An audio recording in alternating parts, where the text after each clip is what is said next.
go. Yeah, here we go. And here we go.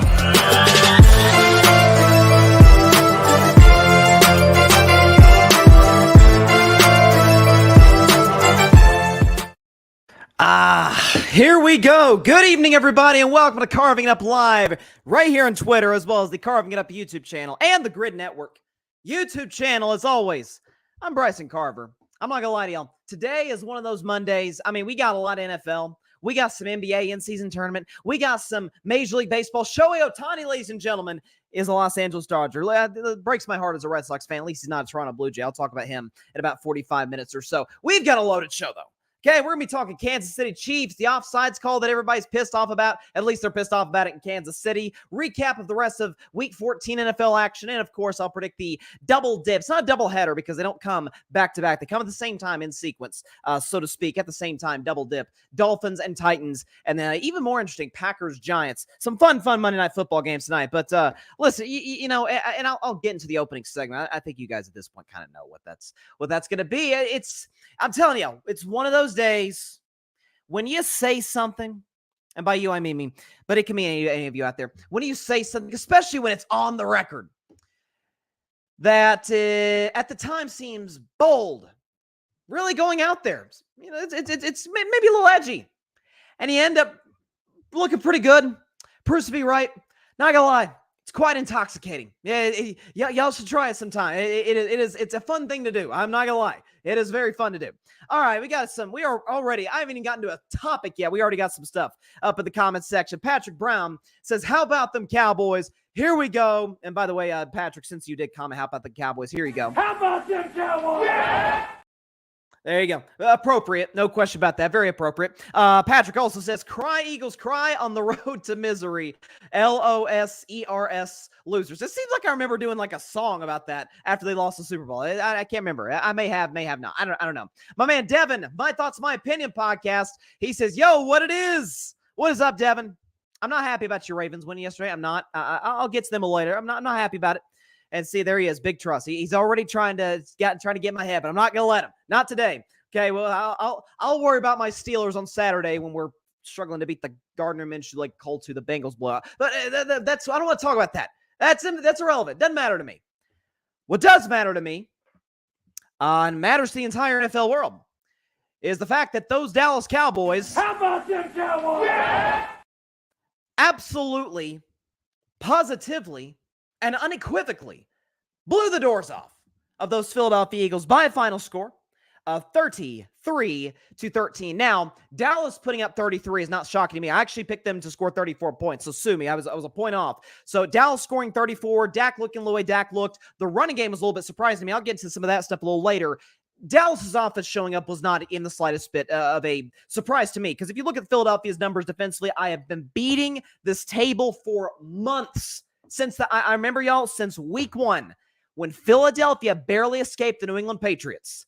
But Mac Jones, everybody's like, oh, look at Mac Jones going up and down the field in the Patriots. I'm like, I'm more not impressed by the Patriots than impressed with the guy who is now the backup on a 3-win team. So, you know, Philadelphia's defensive numbers, let's just say they're not great. 28th in opponent points per game, 30th in opponent red zone touchdown percentage, dead last in the NFL in opponent third down percentage, 28th in opponent pass yards per game, 31st in opponent touchdown to interception ratio, and 29th in opponent passer rating. So simply put, what those numbers say is that the Philadelphia Eagles defense isn't very good. They've tried to bring in reinforcements. And again, I give Howie Roseman, a GM who I have immense respect for, one of the best in the business. I give Howie Roseman a lot of credit for the fact that he's tried to address it. He went out and got Kevin Byner from the Titans. He went out and got Shaq Leonard, who was almost a Cowboy. Then he wasn't a Cowboy. Now he's a Philadelphia Eagle. He's at least tried to patch some of these holes. To his credit, it hadn't worked. I don't know if it's the loss of Jonathan Gannon, who's now the head coach of the Arizona Cardinals. Don't know what it is. But he has not patched, the Philadelphia Eagles have not patched those holes adequately. So Dak doing what he did. The Cowboys, more on Dak later. The Cowboys doing what they did offensively, not in the slightest bit surprise to me. It's defensively, to me, that was the takeaway. It's the fact that a Philadelphia Eagles offense that was top 6 in the NFL in scoring offense. It's a Jalen Hurts that outside of that game against the 49ers, second halves, man, Jalen was balling. A.J. Brown, off the charts. Devontae Smith was having a hot streak. DeAndre Swift was running effectively. This Eagles offensive line, I thought they were actually at points in that loss to San Francisco, kind of a bright spot. Played pretty well.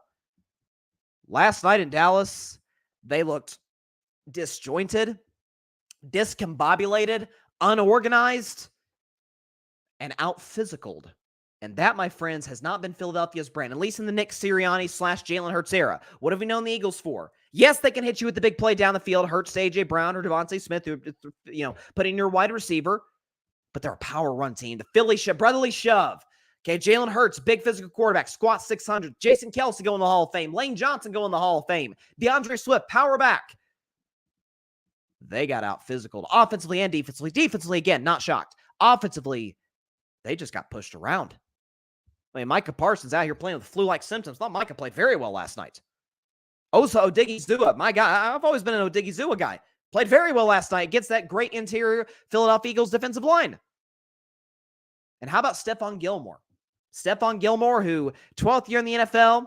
A.J. Brown. And A.J. Brown, listen, and like a lot of great receivers, A.J. Brown talks his junk. It is what it is. That's how guys are wired. Maybe it gets them juiced up, whatever. But he talked to the wrong guy. He was talking, he used one word. He walked by Stephon Gilmore reportedly pregame and used one word, old. And that, my friends, fired up a guy who just 4 years ago was the defensive player of the year with the New England Patriots. That, of course, is bump and run Gilmore. How about A.J. Brown's stat line yesterday? Yes, 9 catches for 94 yards, but if you look at the stat line, he had a fumble. Devontae Smith, he also had a fumble. And Jalen Hurts, he had a fumble too.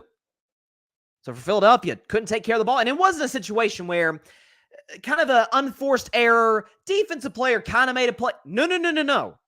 You had linebackers for Dallas. You had Stephon Gilmore straight up, Charles Peanut Tillman punching that football out of their hands. Dallas out-physicaled them. And again, that was a little bit of a concern for me for the Cowboys is last week, the last game at least, against Seattle. And we saw Seattle struggled at times yesterday against the Niners, which then again, who doesn't? More in San Francisco later. But Geno Smith, DK Metcalf just abused the secondary. Now, Dallas did shut Seattle out in the fourth quarter, got some big fourth down stops to their credit, but by and large, kind of got torched. And if we're being completely honest and completely objective, they got torched by Geno and the Seahawks. So I'm like, okay, they have 10 days off, but this is a Philly team that can beat you over the top. This is a Philly team that can beat you in the run game. No bueno. No offensive touchdowns. Only touchdown came on a Dak Prescott fumble, which Jalen Carter took to the house. That's it. So defensively, highly impressed by the Dallas Cowboys. Offense, I'm not shocked. Folks, in the last, I think I saw the stat, make sure I'm getting this right. The Dallas Cowboys offense in the last 5 weeks have averaged 40 points a game. So they are virtually unstoppable. Okay, Dak is on a roll. CeeDee Lamb's on a roll. This tight end, Jake Ferguson. Okay, I was kind of down on the kid starting the season. I'm like, is he, you want this guy to be your starting tight end if you're trying to compete for a Super Bowl, which, for the record, I picked Dallas to get to the Super Bowl to win the NFC. I was wrong on this kid. He looks pretty good. Athletic, got an attitude to him, which you love.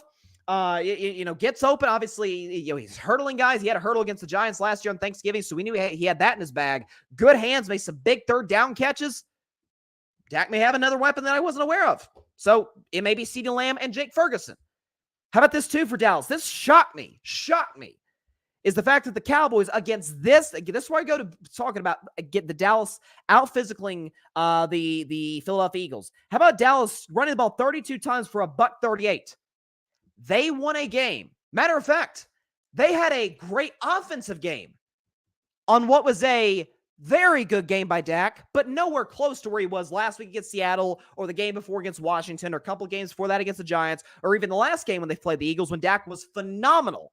Dak was very good. You guys know I'm a Dak guy. Dak was very good. I give him a B+, A- grade. I'll be nice to him. I'll give him an A-. So in a game which Dak was very good, they beat a 10-win team by 20 and controlled from start to finish. Dallas scored opening possession, never looked back. Wire-to-wire win. Now, how about Brandon Aubrey, too? Let's give Brandon Aubrey some love, okay?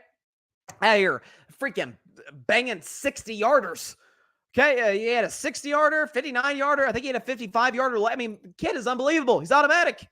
Might as well be Justin Tucker. I know my man Devin's in the comments. He's probably not going to like that too much, but he's unbelievable. This Brandon Aubrey kid, Mike McCarthy, showing the faith in him early in the game, which was a big-time momentum swing, I thought. So for the Dallas Cowboys, they've entered that echelon where, to me, and I'm not, for the record, I'm not saying Philadelphia's out of title contention. I will not go that far. I think this team's too talented and too well coached. It's Dallas and San Francisco at the top of not only NFC, but all of football. It's going to be those two going at it. It feels like it feels kind of inevitable. Those two are going to match up in the playoffs. Now, the question is it in Dallas? Is it in San Francisco? For the record, Dallas' schedule does not get easier. I'll talk about the Bills in about 15, 20 minutes. They got to go to Buffalo. We know that's a tough place to play in the cold. Dallas hasn't played a lot of cold weather games in the last few years. They got to go to Miami and that high-powered offense, which will test Dallas' defense as much as anybody. Detroit, high-powered offense. Now that game's at home for Dallas, and then they finish at Washington, which divisional rivalry. You never want to mess around with those games. So Dallas, when you compare their schedule to San Francisco's to Phillies, Dallas absolutely is the hardest road to go from here, which transitions me now. And I see we got a lot of comments. I promise I'll answer every last one of them because that's what we love engagement and carving it up. Love it. That's why I love doing the show live. As far as the guy, at this point, I think, the way he's been playing, and as much I've been using this phrase, it feels appropriate to belt it out once again. You guys know his name. Say it loud with me. Say it proud. You know how it goes. Dakota Prescott remains the hottest quarterback in the NFL and remains the MVP frontrunner, which, by the way, according to virtually every Vegas sports book you look at, he's the guy. He's the frontrunner. I think I saw like plus 160. So he's the frontrunner over Purdy, over Lamar, over Mahomes, over Hurts, over Tyreek Hill. He's the guy. Dak Prescott yesterday, again, I called it a very good game by Dak. 24-39, 2 touchdowns, 271 yards, no picks, but he did have the fumble that was picked up by Jalen Carter. That's why I bumped it down to an A-, okay? But a QBR 67 from 0 to 100, you'll take that, and a pass rating just a hair off of 100. Simply put, Dak Prescott, if you look at his numbers also in the last 5 games, again, has been the hottest quarterback in all of football. The Cowboys' 5-game winning streak, Dak has a pro football focus grade of 93.8. He has 15 touchdown passes. That leads the NFL. That's pretty good. And a single interception that span. I could have sworn. Maybe I'm wrong about this. Wasn't the narrative coming into the season that Dak was this turnover machine?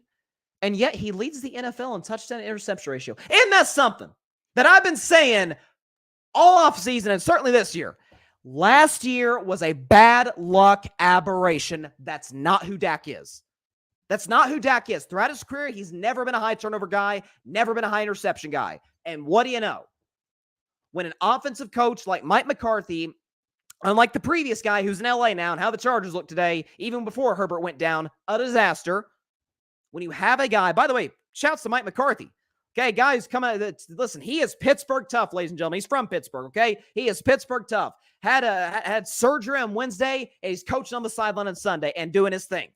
Letting Dak get out to the pocket, letting Dak take shots down the field. Dak threw a dime to Michael Gallup. Game had been decided by that point, but nonetheless, gorgeous throw to Gallup in the fourth quarter down the left sideline.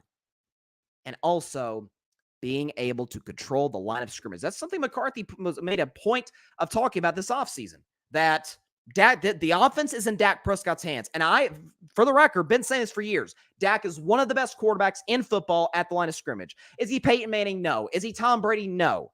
Heck, is he Aaron Rodgers? Probably not. Those to me are some of the 3 best, obviously 3 of the greatest quarterbacks ever, but also some of the 3 best at the line of scrimmage. But Dak's in year 8. Dak's 30. He controls. He's seen everything. He's seen every defense that you could possibly throw at him. And he's controlling the game. Dak, even Collinsworth on the call last night on NBC, and Mike Tirico were talking about how Dak was discussing with them the night before about how he feels like he's mastered the position. I was talking about this with Tom Brady a couple weeks ago that, hey, Tom, the talent at the quarterback position is not bad. They just need to learn. They need some experience. Dak's got that experience, and because he's a coachable dude, because he's got the experience, and by the way, because he is absolutely, clearly top 10. That's not even a discussion. Dak's one of the 5 best quarterbacks in all of football, and Dak is not just the front runner for MVP. I think the overwhelming front runner for MVP. Mahomes is out of the race. It's official. He can't come back. Hurts, it's going to be tough. Now, they got this 4-game stretch, but Hurts, pardon pardon the expression there, but Hurts is beat up. I've been saying that for weeks. Tyreek Hill, while he is having a phenomenal season, he'll be a shoo-in for Offensive Player of the Year. I have a hard time seeing Tyreek Hill. Great as he's been, he's going to get the 2,000 receiving yards. Never been done before. It's going to be hard to see a receiver getting MVP, especially over a quarterback in Dallas who's playing the way that the quarterback in Dallas is playing. Lamar Jackson, I said before this stretch for Baltimore, given their upcoming schedule with no Mark Andrews, he has a real opportunity to at least put his name in the mix, although he's still got a ways to go to catch Dak in the numbers, in value, all over the place. Right now in Vegas, in all the discussions, is it Dak Prescott or is it the Niners quarterback, Brock Purdy? Now, full disclosure, I have been a Brock Purdy guy from the jump. You can go back and look at the tape when they came in against the Miami Dolphins in relief of an injured Jimmy G and didn't play awesome, but again, he's coming in relief. It's a big-time moment for a rookie. Comes in, this kid out of Iowa State, plays really well, leads the Niners to the 2 seed, gets them to the NFC title game, and hey, given how the Niners played against Philly last week, it adds credibility to the argument that had he been healthy for the NFC title game, the Niners would have been in the Super Bowl. So I have been a Purdy guy from the jump. You cannot call me a Purdy hater. But if we are comparing value, folks, it's not even a contest. Let's check their numbers. Let's check their numbers first. Real quick. I want to put these up there, okay? So completion percentage, Purdy beats Dak, 70.2. Dak is at 69.3, but darn near identical, okay? 70%, 69%. Both are very good. Tomato, tomato. Purdy, again, barely beats Dak in pass yards per game, 273.3 yards per game. Dak, 269.6. So, again, relatively close. Dak has Purdy beaten touchdown to interception ratio right there, although that 21-9 for Purdy is actually inaccurate for some reason. It should say the 21-9 touchdown to interception ratio for sturdy Purdy, if I could pull this up, should say 25-7. So I apologize. So that's inaccurate. Okay. But Dak has a worse pass rating than Purdy. Okay. Purdy 116.9, Dak 107.5. QBR a 0.1 off. Okay. Purdy's got him by 0.1, basically identical. And their records identical, 10-3. So Purdy beats Dak in some categories. By the way, Dak also beats Purdy in terms of team points per game as well. So you got to factor all those into consideration. So in terms of the stats, where Dak beats Purdy, not by much. Where Purdy beats Dak, not by much. So you can just basically call it a wash. This is where you factor the V part in. This is where you factor the V invaluable into the equation. If we're excluding offensive line, we're talking about skill position players. Outside of CeeDee Lamb, name me one Dallas Cowboy that would start for the 49ers. Name him. Jake Ferguson's coming on. I like what I'm seeing from him. He's not George Kittle. Nobody would argue that. Brandon Cooks, having a pretty good season. He's no Brandon Ayuk. Brandon Ayuk's got another 1,000-yard season under his belt. Anybody else the Cowboys have? Again, CeeDee Lamb aside, not better than Deebo Samuel. Deebo Samuel is a literal offensive cheat code. You can run the ball with him. You can throw it to him. He caught that long touchdown on the gorgeous throw by Purdy in that game. And while I like Tony Pollard, he, and as well as most running backs in the league, aren't close to McCaffrey. Aren't close. So Purdy working with more, and this isn't to take a shot at the Cowboys' skill position players because I think they're better than I thought they'd be.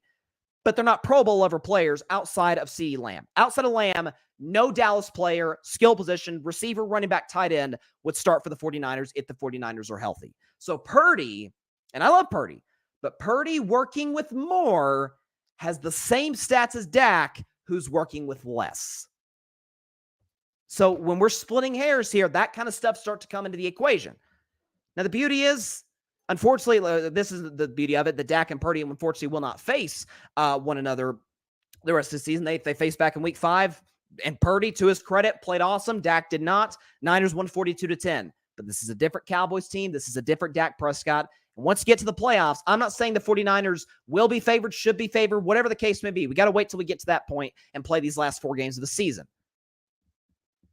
But if we're talking about the quarterback advantage, I don't even think it's a discussion. This is why, even in week 5, when all the stock was in Purdy, mine included, by the way, because I love the kid, when all the stock was in Purdy, hey, he's better than Dak. If you put Dak and the 49ers, Purdy on the Cowboys, Purdy would still be even more productive. I'm like, that is freaking ridiculous. It's ridiculous. And that's not a shot at Purdy. That's a shot at the people who think Purdy is actually better at football than Dak Prescott. There's nothing he's better at than Dak. Dak's more accurate. Dak's more mobile. Dak's got a better arm. And Dak's working with less and doing just as much, and in some cases more. Dak Prescott, by a country mile, right now is the MVP of the league. He continues this for the next 4 games. Matter of fact, I will go so far as to say this. Dallas is 10-3. To win the division, the Eagles still have to lose another game because the Eagles hold the tiebreaker. No, Dallas is the 2 seed, but Philly will have the better divisional record if they win out, so we'll put that aside, okay? Philly will have a better conference record, for the record.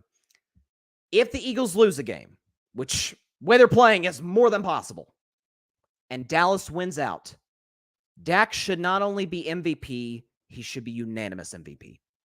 14-3, obviously better stats than any quarterback in the league, with the exception potentially of Purdy, and Purdy is working with far more than what Dak is working with.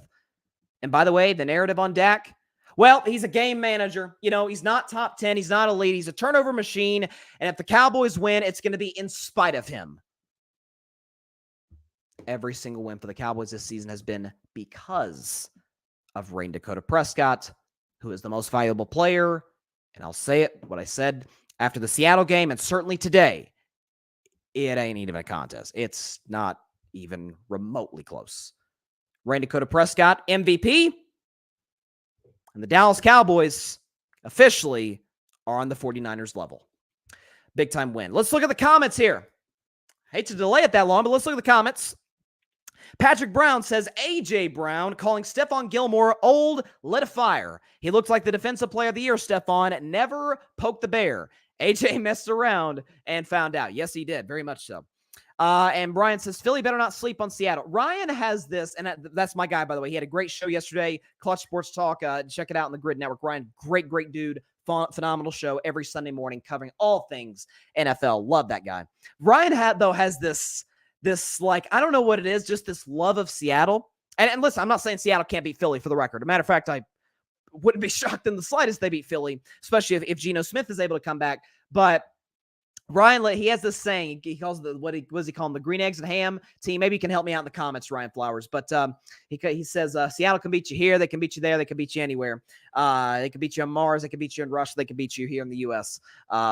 It hasn't been the case the last few weeks, but it can potentially be true. Let's see. Patrick Brown. Eagles fans were awfully quiet last night. Couldn't find one who was chirping. I'm sure they said it's just a regular season game. They weren't screaming Super Bowl. Oh, how the irony is beautiful. It is. And I may be a former Cowboys fan, but I can't stand Eagles fans, especially as a Steeler. That's part of the reason, honest to God, I picked the Steelers, because I still get to hate the Eagles because it's an in-state rivalry and whatever. So I love it. Let's see. Devin, calm down, though. Too early for the Tucker comparisons. I understand Justin Tucker is the greatest kicker of all time with respect to Morton Anderson, to Adam Vinatieri. I think Justin Tucker is the greatest kicker of all time. But listen, kid is automatic. Okay, Brandon Aubrey is doing some good stuff. Barry Grant Jr. said I guess he's referring to Dak. He's made changes. Well, yes, footwork has improved. And again, I keep saying this, coaching has improved. McCarthy lets Dak be Dak. Kellen Moore would not. And what a shock. Before he got hurt, Justin Herbert was having the worst season of his career, just like Dak had the worst season of his career under Kellen Moore. That this year, for me as a Dak guy, all the false narratives, all the nonsense, completely not based in factual reality, all getting dispelled these last 3 months has been absolutely beautiful. Loved every second of it. Devin, gotta say, Dak looks better without Kellen Moore. Yeah, you don't say. You don't say. Patrick, Philly has a tough game in Seattle next Monday night. 2 games then with the Giants and the Cardinals. Yeah, no question about that. And listen, by the way, Tommy DeVito, Giants, Brian Dable, don't sleep on them. Listen, the Giants aren't a playoff team. They're not going to get in. The Cardinals, yeah, trust me as a Steelers fan, don't take them lightly. Now, that game's in Philly. Arizona's a warm weather team. They very well should win that game. Now, Seattle's a tough one, though. Standalone game, Monday night. That crowd in Seattle's going to be crazy. Philly seemed like they're kind of wearing down physically because this long stretch of playing Dallas twice and San Francisco. It's an opportunity for Seattle to really make a statement and get themselves back in the playoff picture because Seattle's desperate. Philly's desperate to make sure they secure that NFC East. And this is their toughest game yet next week. Patrick, Buffalo is already a 1.5-point favorite against Dallas. Listen, I'm fine with that. I can live with that. Obviously, I absolutely think that the Buffalo Bills, that the Cowboys are the better team. And frankly, with respect to Josh Allen, who I love, I get labeled a Josh Allen hater. I don't like that because I think Josh Allen is a phenomenal talent. But I'm about to talk about Bills and Chiefs in just a second. But I did listen. Buffalo's at home. They beat the Kansas City Chiefs at Arrowhead. But this could be a situation where Buffalo wins like a crazy walk-off field goal type of game, or Dallas absolutely blows them out. This, to me, is a really interesting test for Dallas for two reasons. Number one, it's a situation where they beat Philly. Everybody's kind of now I shouldn't say crowning Dallas as the favorite in the NFC, because everybody likes San Francisco as the favorite, and rightfully so. San Francisco, I've said from the jump, has the best roster in the league, but it's wow, you didn't just beat Philly, you crushed them. Wow, look at you guys. Defense playing great. You got the MVP at quarterback. And so you got that, don't get too fat and happy off this game. Don't rest on your morals. And then on the second half of that, listen, if Dallas doesn't win the division, they're going to have to win some cold weather games, most likely in Philadelphia. And so on the road in Buffalo, I've checked the weather. I think it's going to be in the 40s. So cold, but not frigid. So that should help Dallas. My man, boys in the zone, EJ Savage. By the way, mutual friend with the Cowboys Cam fan. He says Bryson spitting facts about the MVP debate. I appreciate that. And I see the mention here on Twitter. So I appreciate that, EJ. Great guy. We were talking earlier today about Jalen Hurts and whether or not he's elite. So just gave you a retweet there, boys in the zone. Shout out to you guys. And by the way, a couple things, then we'll move on to Buffalo. I spent a lot of time with the Cowboys, but listen, that was a big win last night for them and for my man Dak Prescott. I do want to say this first and foremost. So I was on the Cam Fan show last night. Cowboys Cam Fan here at the Grid Network. Please check their show out. Ant, AJ, and Adam. Great guys. Phenomenal show. Funny show. They live stream every Cowboys game. They do a show on Wednesday. I was on their show Wednesday, and then I was on their pre, half, and post-game shows last night. It was a blast. Had a great time with the guys. So shout out to them. And also, I did want to mention this. So let me check. Make sure I'm spitting the facts here. Okay, that's what we're doing on Carving It Up. Okay, so we are at 598 subscribers. Okay, 598. Two more, we get to 600. So if we could get to 600 subscribers by the end of the show, that would be awesome. So first and foremost, shout out to the 598 who subscribed to this point. Cannot tell you how much your support and love and appreciation means to me.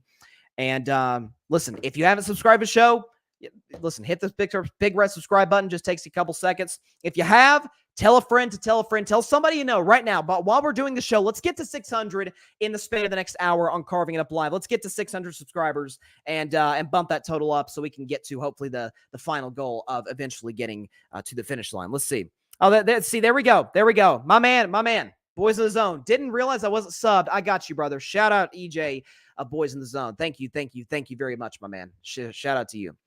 Patrick, and we will get to this, Patrick. He says Shohei will be paid $2 million over the next 10 seasons with $680 million deferred until the end of the contract. Well, that's interesting. Thank you for giving me that information, Patrick, because I am going to talk about Shohei Ohtani a little later on today's show. But yeah, this is gonna be a fun episode of Carving Up Live tonight. No question about it. We're covering all sports. We're covering Lakers in-season tournament. I did want to move on though to Kansas City because the Chiefs lost yesterday, second straight loss.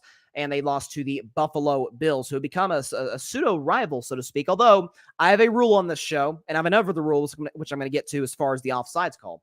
But I have a rule on this show that I cannot consider it a rivalry, at least in pro sports, if one team has not beaten the other at least one time in the playoffs. That's why when everybody's talking about, this rivalry between the Warriors and the Grizzlies, I'm like, they haven't beaten us in the playoffs. And the play-in tournament does not count. That does not count as the playoffs. That's a 1 game, not a 7-game series, okay? Warriors smoked the Grizzlies in 6 games in 2022. So that's not a rivalry. Warriors-Cavs, that was a rivalry. Warriors-Rockets, not a rivalry. Okay, you got it. There's got to be some equivalency in terms of you beating each other in the playoffs. So it's not a rivalry. But it certainly is entertaining. Allen versus Mahomes, one of the best quarterback matchups you could possibly ask for in the National Football League. And Allen and the Bills got the better of that deal. Again, they beat the Kansas City Chiefs 20-17. More on Buffalo in about 8 to 10 minutes or so. I want to talk about Kansas City first, though, because they're the defending champs. They are the dynasty of the NFL. So I thought it was really interesting. So the conversation has been about the offsides call. which if you didn't see the play, unfortunately, we don't have it on the show, but if you didn't see the play, there are under 2 minutes to go. Chiefs are down 3. They're at midfield, trying to put together a drive to win the game against the Buffalo Bills, who put together some horrendous clock management. More on that later with Sean McDermott. But the Kansas City Chiefs driving down the field, and Patrick Mahomes throws a deep ball to Travis Kelce. Looks like it's going to be a 25, 30-yard gain. And then Travis Kelce turns around. I think he was a quarterback at one point in his younger days. Turns around, laterals it to Kadarius Toney.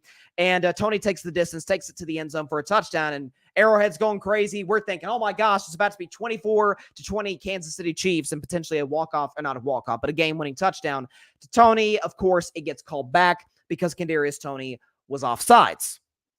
So the conversation has been very interesting in the fact that, hey, do you throw the flag?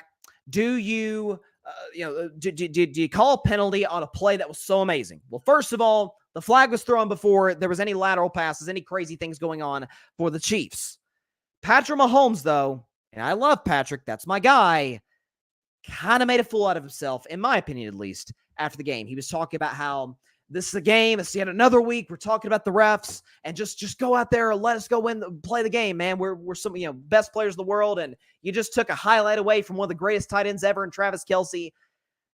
Okay, first of all, I try not to have too many rules on the show, but just general rules.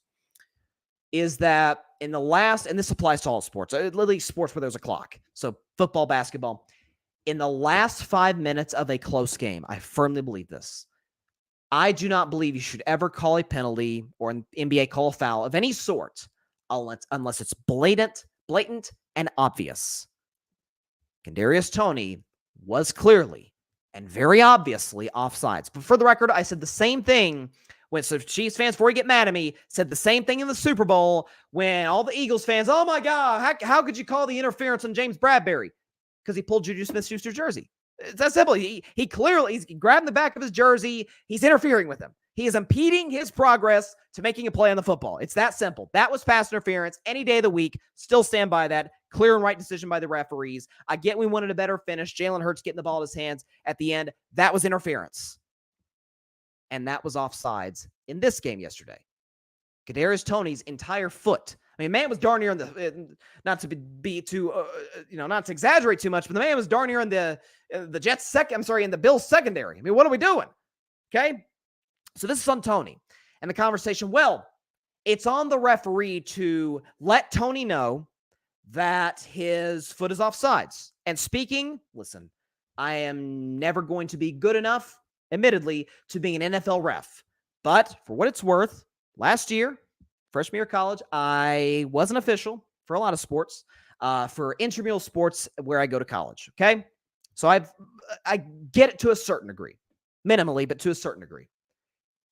I was always the type of ref to, if the guy's offsides, and it for the record, it is on the receivers, it is the receiver's job to turn to the official, hey, am I good? You see the officials, or the receivers turn to the line judge, hey, give the thumbs up, am I good? And the officials say, hey, you're good, or hey, back up a step, because I don't want to throw the flag. I don't want to decide the game in any way, shape, or form. I was the type of guy to let the dude know beforehand. Here's the thing, though. On that offsides by Toney, this matters. Toney was in the slot. So that means he was inside. That means there was another receiver there was a bunch formation. There was a receiver, I think 2 receivers might have been. I haven't seen the play recently, but 1 or 2 receivers to his left. It would have been, and listen, Arrowhead Stadium isn't going to be loud when the Chiefs are on offense as that goes, but that's going to be really hard in loud Arrowhead Stadium, fourth quarter, tight game, 2 minutes left. That's going to be very difficult for the ref to yell, hey, 19, back up a little bit. If he's outside, if he's your ex-receiver, so to speak, that's different. He might as well be right there. You can almost touch him, give him a high five, and say, hey, 19, back up a little bit. So that's going to be very, very hard for the official to yell. There's 2 guys next to Toney and say, hey, back up a little bit. But if the conversation is, hey, you got to let him know he's in the slot, it's very hard to do so. And again, he was obviously offsides. But I have a theory. I could be wrong on this, but I'll try this nonetheless. I have a theory as to why Mahomes was as animated as he was. Because you saw Mahomes after the game, he's banging his helmet on the sideline. He's going crazy. He's having like 4 Chiefs teammates and like 7 coaches, holding him back on the sideline from attacking the ref. I mean, he is pissed beyond pissed. They even showed, it's circulated around social media in the last 24 hours where when he's hugging Josh Allen, and Mahomes and Josh Allen, they're boys, they're tight. But he goes up to Josh Allen, he's like, man, bleeping terrible call, man. This is terrible. Offensive offsides, that's awful. Effing awful, okay? So he's still ticked off, and you saw him in the press conference. I don't think it was just the offsides that was called that ticked Mahomes off. I really don't. I think, and this has been the story of the Chiefs all season long, where they've had a great defense, and the offense just hasn't kept up to the level we've seen the Chiefs offense keep up. Or not keep up. The Chiefs offense has really dragged the Chiefs defense throughout this Mahomes era. Now it's the defense dragging the offense. I have a theory that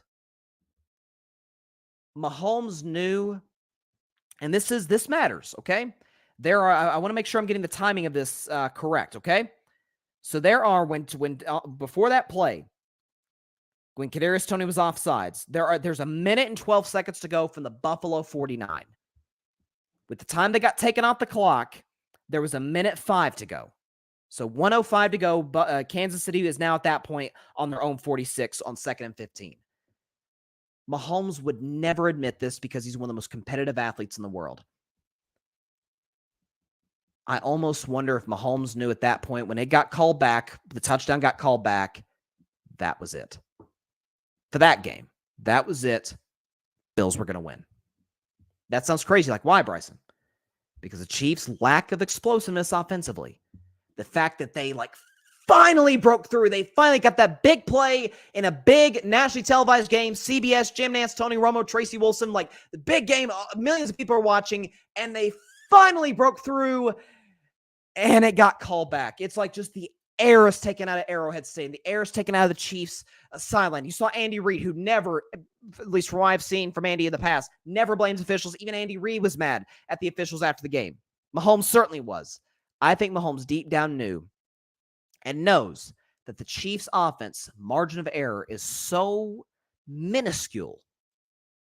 That was it. And that sounds crazy. Hey, this is 2nd and 15, sure, but they're basically at midfield, and they had the best quarterback on planet Earth. Do you think it mattered to Mahomes at that point? I shouldn't say it didn't matter. Do you think back in the back of Mahomes' head, he knew at that point, doggone it, we missed our shot. That was the chance to make the play, and we couldn't make it. Because we've seen the Chiefs got to midfield against the Philadelphia Eagles, and MBS drops the pass in the end zone that probably would have won the game. Against the Lions, a litany of drops, particularly by Kadarius Toney and by Sky Moore. Mahomes knows the Chiefs' margin for error is that much, and they missed their opportunity. And for the record, there's 4 games to go, and it's certainly not over, but the Chiefs probably also missed their opportunity to host the playoffs once again, because you got the Ravens at 10-3, who got a massive win against the Rams. You've got Dolphins play tonight. They're massive favorites against Tennessee. I'll predict that game at the end of the show, but assuming Miami wins, they're 10-3. Now, the Chiefs have the tiebreaker over Miami. If it comes down to those two with the same record for the top of the conference, and Miami's schedule is not easy the rest of the season. But I think Mahomes knew that was our missed opportunity, and we couldn't cash in because of a little mistake. It also, potentially, is a situation where Mahomes knew if he went at Toney on the sideline, there would have been there would have been a lot of media attention, like, oh, look at Patrick Mahomes going after his wide receiver, which, by the way, we love Michael Jordan for that. That's neither here nor there. So he took out his anger on Toney at the official, because I'm sure Mahomes has seen the play at this point. He knows his foot was offsides. Like, it was very obviously, he's darn near in front of the football at the line of scrimmage. He was offsides. I don't know. That's a theory I have. I could be wrong on that. Maybe, but I think Mahomes knew that was it. Could be wrong, but we'll see. Got a lot of comments here. What do we got here? Patrick Brown, if I can pull up his comment right here. Here he is. He says, Buffalo saved their season by beating Kansas City. Gutsy win, but we've been talking about the temper tantrum Mahomes threw at the end. Yeah, no question. By the way, I just realized I've still got my glasses. I'm going to take the glasses off for the show, rest of the show, okay? Because there's the glasses, I want to reserve that. I want to reserve that for Dak. I want to reserve that for Dak. EJ Boys in the Zone says, yeah, Cowboys versus Niners ain't a rivalry. It was a rivalry in the 90s. It was a rivalry in the 80s. Niners got the better end. Now, if Dallas goes into San Francisco, or San Francisco comes to Dallas, and the Cowboys win, then it's officially a rivalry. That's how I see it. Patrick, we won't talk about how Buffalo won it, but more as if Kansas City lost. Again, more on Buffalo in just a second. Falcon00, hope I'm saying your name correctly. Agreed. I wanted to know more about what he was screaming about, but hearing the audio, he was whining about it instead of talking to Tony about his screw up. It's potentially, again, I think some of that is he was mad at Tony. He had to take it out on somebody. Because you ever been in a situation like you're so mad at something, you got to take it out on something. Like, remember when LeBron in the 2018 finals dropped like 51 and was killing my Warriors, and J.R. Smith made the boneheaded play and LeBron like punched the wall and like, I think partially fractured his hand or something. I don't think it was totally broken for the record, but the point is he like really injured his hand. LeBron had to take his anger out. He couldn't punch JR. He couldn't. I mean, again, we glorify Michael Jordan for punching Steve Kerr. We would have killed LeBron if he punched JR Smith. Again, double standard. But LeBron he felt like he had to punch something. He can't punch a teammate. He's got to punch a wall, and it didn't go so well. So I think a lot of that, I think you're onto something. Falcon 00 probably had a lot more to do with the frustration with Tony for being offsides than it was, because Tony's made a lot of mistakes this year. A bunch of drops, fumbles. You know, the drop he had against Detroit where Brian Branch picked the pass off all the way back in week 1 for the pick 6. Yeah. EJ Savage Boys his own. He said, bro, just let it slide. It was badass. Mahomes. Yeah, that seemed to be the vibe he was giving. Like, hey, it was a cool play. Let it go. But it was still offsides, Patrick. Love you, but that was offsides. Falcon 00 says, even Bradbury admitted it was holding. LOL. Yeah, I mean, come on. Boys in the Zone. Low-key Mahomes was just pissed off at his receivers, but didn't want to say that. I absolutely agree.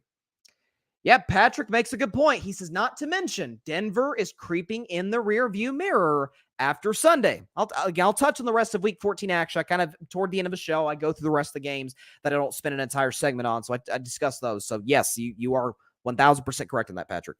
Only a game back. Now, I don't know, would they have the tiebreaker? Because I know the Denver Broncos beat them the last meeting in Denver. Yeah, Denver 7-6, Chiefs are 8-5. Now, the good news is for the Chiefs. The good news, okay? Guess what your next game is? At the Patriots. So, and the Chiefs are mad beyond mad how the last 2 games have gone, especially against the Bills. I think they're going to take out their frustration on the New England Patriots, who, yeah, they got a cool win against a floundering Steelers team. Congratulations. Good job. Once again, let me do a double check. Super fly fast on this show. Let's see. See if we've got... Okay, we're up to 5 minutes. So I see it, Boys in the Zone subscribe. Shout out to you, AJ. So we're up to $5.99. So again, I want to mention, would love to get to 600 subs by the end of the show. We just need one single solitary subscriber to get to 600. So again, if you have not subscribed, be that 600 subscriber. You'll get a big shout out in the show. If you even want to comment on this show and say, hey, I was the subscriber, then I'll give you a shout out right here live on Carving It Up, because you will absolutely deserve it and earn it. If you have subscribed, hit somebody up, say, hey, there's a show, Carving Up Live, subscribe to it, get to 600. Greatly appreciate it. So if we can get to 600 by the end of the show, that will be an absolute blast to do, especially live. It's one thing, hope to get to 600 in short order, but to do it live on the show would definitely be very, very special. I want to talk about the Bills, though, because they listen, they did win the game, and as Patrick said in the comments there, they're now 7-6. They're in the race to potentially steal a wild card spot. Okay, so they're right there in the mix, to steal the division, or to not steal a division, to steal a playoff spot. And I did see the fact that the Bills entered this game in 11th place, and despite the win, exited this game in 11th place. And if you look at the AFC wildcard mix, it is just a bunch, okay? So you got 1, 2, 3, 4, 5, 6. Is that 6? Yep. You got 6 teams at 7-6 right now. So you got 6 teams gunning for 2 spots. Browns... Hate Cleveland. Browns are the 5 seed at 8-5, so they're clear of everybody. They don't have to worry about tiebreakers in that regard. They're clear of the rest of the pack right there, who's fighting for that 6 and 7 seeds in the AFC, and it will work itself out obviously in the next 4 weeks. I like where Denver's going. For Buffalo, I don't feel any different whatsoever that I felt about the Bills coming into this game than I do leaving this game. Josh Allen is an insane talent. Josh Allen also tries some of the most reckless, low-reward, high-risk plays of any quarterback I think I've ever seen in my life. Buffalo's defense is talented. There was controversy in the game. They beat Kansas City for a third straight year at Arrowhead Stadium. And the coach is terrible situationally. Now, I'm not going to make it sound like... I don't want to make... Because listen, it goes without saying Sean McDermott had a pretty rough week last week. With the reports that came in, I talked about it on my show on Friday. I don't want to make it sound like Sean McDermott is Brandon Staley. I think Brandon Staley, this is not a personal shot at the man, but in terms of being a head coach of an NFL team, I think the man is incompetent. He's shown no clear evidence whatsoever that he's capable of coaching a team to the highest level. Matter of fact, he's often the reason that they lose. Certainly more than a superstar quarterback Justin Herbert is. That's not the case with McDermott. It's not like, my gosh, the guy doesn't know what he's doing. He is clueless. That's not what I say about Sean McDermott. I still believe that he will, and frankly should, although the reports last week certainly don't help, but I think he will and should get a head coaching job if and should the Bills move off of him. I truly believe that he's a culture builder. He did a great job. He took over a dump franchise in 2017 with Tyrod Taylor and a bunch of other quarterbacks, took him to the playoffs. Then he got Josh Allen in 2018, and in 2019, they haven't missed the playoffs since, although they're certainly in grave danger of doing so now. They still have to play Dallas. They still have to play Miami. But again, it doesn't matter if it's in a win. It doesn't matter if it's in a loss. I'm not going to ignore something. I hear Shannon Sharp, shout out to Shannon Sharp. I hear him say all the time on television, you don't not call out the things in a win that you wouldn't call out in a loss. So essentially saying, you won, great, that's the name of the game. But if we lost and the exact same set of events happened with a few differences, obviously, would you feel the same way about certain mistakes that you made? You need to be consistent. This is now once again for Buffalo, yet another game, whether they won or lost, in which they were abysmal situationally in the fourth quarter. It stems all the way back to week one. Week one, and this wasn't even a fourth quarter problem. This was an all-game problem. Josh Allen, not one, not two, not three, 4 turnovers on the day, or on the night, rather, in MetLife Stadium. That was obviously the game where Aaron Rodgers tore his Achilles. So you're playing Zach Wilson, who played great, by the way, yesterday. More on him later. But they played great against Zach. They're playing against a Zach Wilson-led team in relief of an injured Aaron Rodgers. Josh Allen gives the ball to the Jets 4 times. And then in overtime, they give up the walk-off punt return for a touchdown. Bad situationally. Week 6 against the New York Giants. Tyrod Taylor at quarterback. The Giants can't get anything going offensively. Nothing. And if not for a situational error by the Giants late in the first half, and again, a pass interference, and what probably should have been 2 pass interference calls, if we're being honest, at the end of the game where the Giants were a literal yard away from beating the Bills in Buffalo, they lose. You look at the fact that a week later, they face Mac Jones, Michael McCorkle, haven't heard from him in a while, and the New England Patriots. And up 3. Mac goes 75 yards in 2 minutes to win the game. Mac Jones. Bad situationally. 4 days later, against Buffalo, Tampa Bay, multiple 4th down conversions, and props to Tampa, big win for them yesterday, but multiple 4th down conversions, and if Chris Godwin simply turns his head around and does what he's paid millions of dollars to do, and that's catch a pass, Bills lose that game on a Hail Mary. You look at it again, moving forward, okay? You got the game 2 weeks after that. 2 weeks after that, against the Denver Broncos. Seemed like the Bills got the game won. Denver's kicker, Will Lutz, misses the walk-off field goal, but Buffalo had 12 guys on the field. Bad situationally. Denver hits the mulligan. Buffalo loses. You look beyond that. Against the Philadelphia Eagles. Bad situationally. Josh Allen delivers the throw to Gabe Davis. Doesn't turn his head around. They're on the same page. Eagles go down. Win the game. Bad situationally. And even in this game, against the Chiefs, okay, game's tied 17-17. The Bills look like they got this game won. It is over. Bills going to win this game on a walk-off field goal by Tyler Bass. Feeling good about themselves, right? As they should. The Kansas City Chiefs have, let me make sure I'm getting this correct because I don't want to mess this up. The Kansas City Chiefs have 3 timeouts, okay? But the Buffalo Bills are at the KC 22-yard line. First down at 2:12 to go. incomplete pass Josh Allen, incomplete pass Stephon Diggs, and then on third down, there's a timeout by Buffalo, and then on third down again, there's a completion to Dalton Kincaid and Kansas, completion to Dalton Kincaid for a yard, 2-minute warning, and then the field goal. Buffalo had an opportunity to make Kansas City, first down, by the way, first down, 2 minutes to go, had an opportunity to make Kansas City at least, bare minimum, blow 2 of their timeouts, maybe 3, by just running the football, which, by the way, the Bills lately have been doing pretty darn well. Ran for 118 yards yesterday, 4.2 yards a carry. So that means, I had the math up, if the averages stand, 3 carries, first down, then the Chiefs blow all of their timeouts. You can run it down to nothing, kick the walk-off, and Mahomes never touches the ball.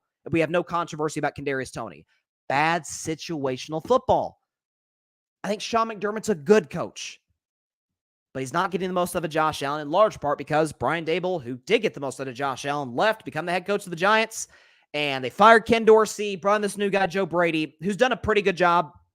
But Josh is still throwing those bad interceptions. Josh is still making those reckless plays. But Josh, by the way, is still making those amazing plays. The play where he's falling out of bounds to his left and hitting, I think it was a Murray down the left sideline. It was unbelievable. It feels like he's kind of carrying this team. By the way, Stephon Diggs, nowhere to be found. Gabe Davis, nowhere to be found. 0 catches in that game. Props to Buffalo for escaping. They're very much still in the hunt, in spite of their coach, Sean McDermott. So, assuming, and again, I still maintain the Bills will go 9-8. The Bills will miss the playoffs. I think they'll go 2-2. They'll lose to Dallas. I think they'll lose to Miami. They'll beat the Justin Herbert-less Chargers. We'll see if Herbert's in that game or not. They may not even play him because the Chargers are donezo, and they should, surely to goodness, beat the New England Patriots on New Year's Eve. They'll finish 9-8, and their season will be over. They'll miss the playoffs, and I think at that point, you have to fire Sean McDermott. It's like Mark Jackson in Golden State. Now, for the record, I was pissed off as a Warriors fan in 2014, pissed when the Warriors fired Mark Jackson. But they brought in Steve Kerr. It's worked out, needless to say, pretty well. But it ran its course with Mark Jackson. He was a little too reliant on Steph Curry, ran a lot of ISO ball. Klay Thompson didn't really develop quite into the player that he was going to be, although Jackson deserves credit for some of Klay's early development. But Klay wasn't the player he wanted to be yet, neither was Draymond. Kerr comes in, inserts Draymond in the starting lineup because of an injury to David Lee. Klay becomes a Hall of Famer. Steph becomes an all-time legend, and they win 4 championships. Probably wouldn't. I love Mark Jackson. I will fight for the rest of my life for Mark Jackson to be a head coach in the NBA because he's been blackballed. Let's keep it real. He's been blackballed. But in the same breath, it kind of ran its course with Mark Jackson. The Bills have run their course with Sean McDermott. I do think he deserves a job elsewhere. I really do. I think he's one of the 32 best head coaches in the league. Absolutely. He's not incompetent, but he's bad situationally, and Josh Allen has regressed over the last 2 years. So great win for Buffalo, but it's kind of it's a classic situation: winning the battle, losing the war. Would it not have been? Maybe that's going too far to say. It would have been better for them to lose and then maybe fire McDermott after this game, especially had the Toney play stood. McDermott is, I think, gone. After the reports of last week, they're 6-7, nowhere near where many, not myself, but many had expectations of them coming into this season, and they lose on a play like that. Man, I'd be shocked if McDermott wasn't gone by this morning. He's not. He retains his job. Good for him. But at the same breath, man, Buffalo needs to make some real changes. And I've been on this for a couple months now. I think I said it after they lost the Patriots on the Mac Jones drive. I said they need to cut the cord. Cut the cord with Sean McDermott. Move on. This is a great game yesterday, though. Great game. In terms of an entertainment factor, as far as being a close game, Dallas-Philly really didn't, although it was entertaining for me as a Dak guy. But Kansas City, Buffalo, you got controversy, you got great quarterbacks, got some questionable coaching. Love it. That's why we love the NFL. 2 games tonight, though, I'll predict Packers and Giants, as well as Titans and Dolphins, both of which with playoff implications. No question about that. Let's look at the comments right here. Tyler Helton says, I have another account. I'm going to subscribe to you on YouTube. Thank you very much, Tyler. And if you do, you, my friend, will be number 600. So shout out to you. That is phenomenal. I don't want to say anything until it's official because I want to see the graphic on my phone, the 600 subscribers. But thank you very much, Tyler. Appreciate that. Trying to look up something right here because I want to use it for the show. Real quick, though, Tyler Helton.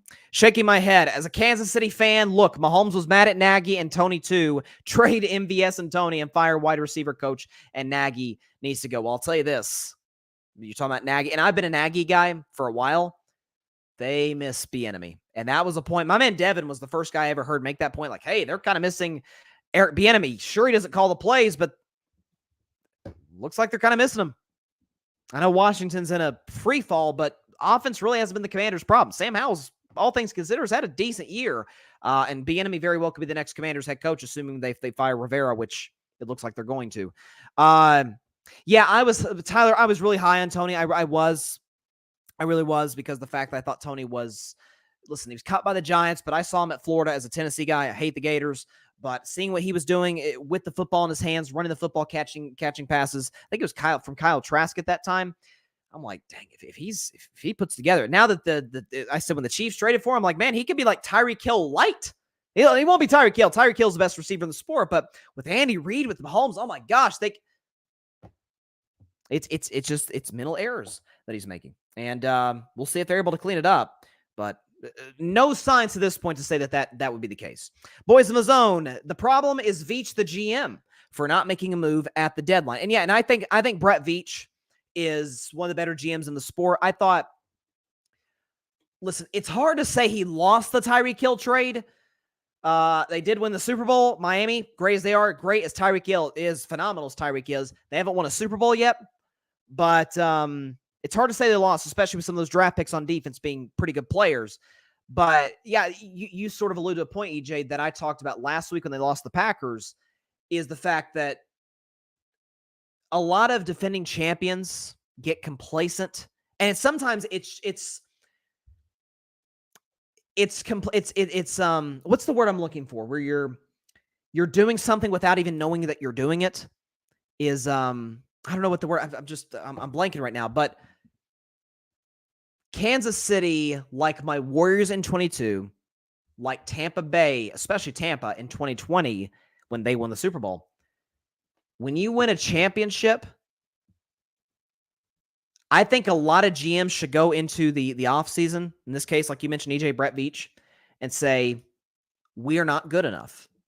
Not in a negative sense, not in a negative sense, but to say, other teams going to be gunning for us next year. We are a target's on our back now because we're the champions.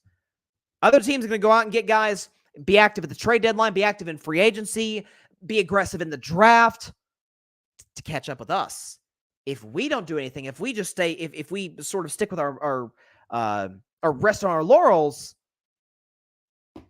then they caught us, and in some cases passed us. That's what my 2022 Warriors did. We won the championship. Let's go.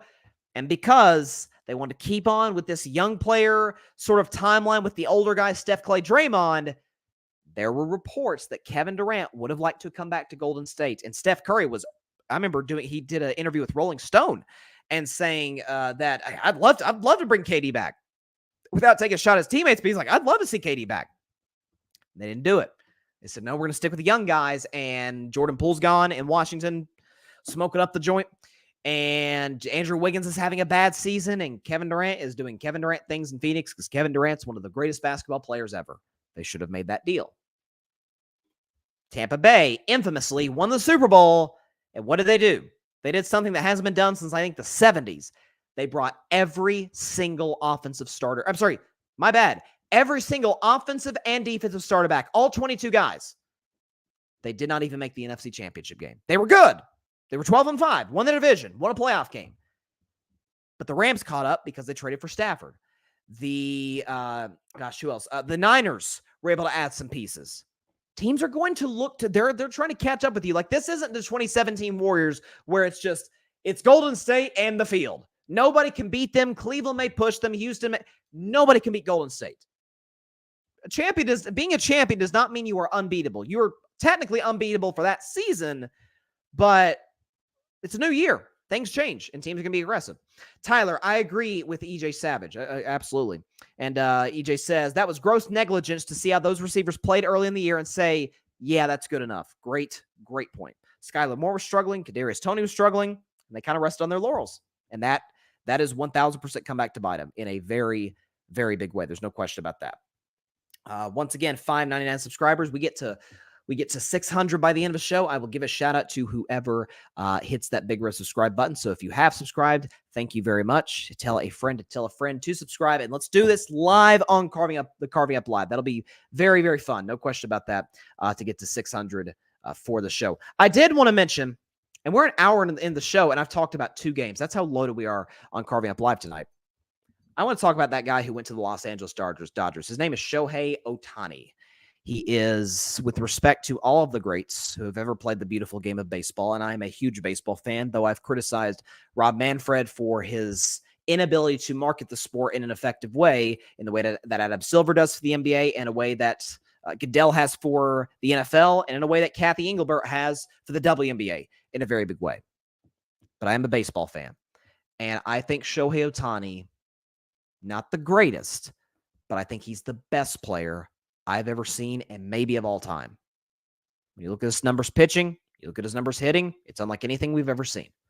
Well, the somewhat inevitable came to pass on Saturday afternoon when Shohei announced on IG, on Instagram, saying that he was signing a 10-year, well, I don't know if he said, let me pull up the post here, by Ohtani, but he signed a 10-year, $700 million contract. He said in this post, to all Dodgers fans, I pledge to always do what's best for the team and always continue to give it my all to be the best version of myself. Until the last day of my playing career, I want to continue to strive forward, not only for the Dodgers, but for the baseball world. He also said there are some things that cannot be conveyed in writing, so I would like to talk more about this again at a later press conference. Thank you very much. So big news, the biggest, and by the way, outside of Army Navy, a non-college football Saturday across the board, mostly. So to get that news, like, oh, here we go. We got a big Saturday story. Shohei Ohtani to the Los Angeles Dodgers. So first and foremost, this lineup is insane.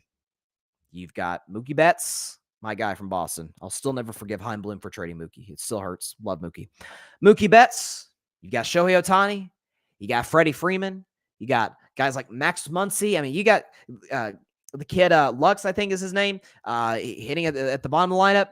Talented kid. Hasn't totally panned out quite yet, but has the potential to. Dodgers going to be scary next year. Now, if we're talking about the contenders in the National League, there's Philadelphia. Atlanta's always a contender, it seems like. The Dodgers are going to be in the mix. Dodgers, very well-run franchise, great front office, and a phenomenal lineup, and a very good starting rotation. You hope Walker Buehler is back if you're a Dodgers fan pretty soon. Can't forget about the Arizona Diamondbacks. They were, after all, the team that represented the NL in the World Series, although they got mostly smoked by the Texas Rangers. Listen, people are freaking out about the $700 million thing. It's, by the way, it's the largest contract ever given to a professional athlete in American sports history. 10 years, $700 million. I saw a stat that said that Mookie Betts and Shohei Ohtani make more than the entire Miami Marlins organization in terms of the players. So they're making them bank. And we know, listen, it's Los Angeles. It's, I think, the fourth biggest economy. California is the fourth biggest economy, I think, in the world. So they print money over there. LA, Dodger Stadium. It kind of just feels right. Yes, the Blue Jays were in the mix, and they scared me for a minute because I'm a Red Sox fan. And once I heard we were out of the mix, split my heart into 1,000 pieces. But the Blue Jays were in the mix. The Cubs at the very end kind of pulled out, said, no, we're good. Down to the Blue Jays, down to the Dodgers. What do the Dodgers provide that we know Shohei loves? Shohei loves LA. He loves Southern California. There's never been a concern about, does he like the bright lights? Nah, he said, no. I want brighter lights. I want to play on the biggest stage. I want to go out in the World Baseball Classic and strike out my buddy and my teammate Mike Trout to win the World Baseball Classic against the high-powered U.S. offense. That's what he did. It was one of the best moments. I would argue the best baseball moment. And obviously, I'm an American. I'm pulling for USA to win. But that was the best moment for baseball in 2023, what Shohei Ohtani did. He loves the biggest stage. He loves the biggest moments. And frankly put, the Angels did not provide that. The Blue Jays would have provided that in the sense that they would have been in the playoffs. They're a very good baseball team, very well run, good manager, Vlad Guerrero Jr., the whole bit. But there's certain markets, LA, New York, Miami, Chicago. There's these few markets of professional sports that it's just different. The energy is different. The history is different. By the way, Boston with the Red Sox, history is different. Ballpark, a kind of ballpark which the Dodgers have. Shohei wanted the biggest stage. Shohei wanted the brightest lights. and he tested his options. He said, Toronto, I'll give you a listen. And by the way, Shohei was very, very adamant. The report said that if there's any leaks, any information about Shohei meeting with the team, what they discussed, he's out.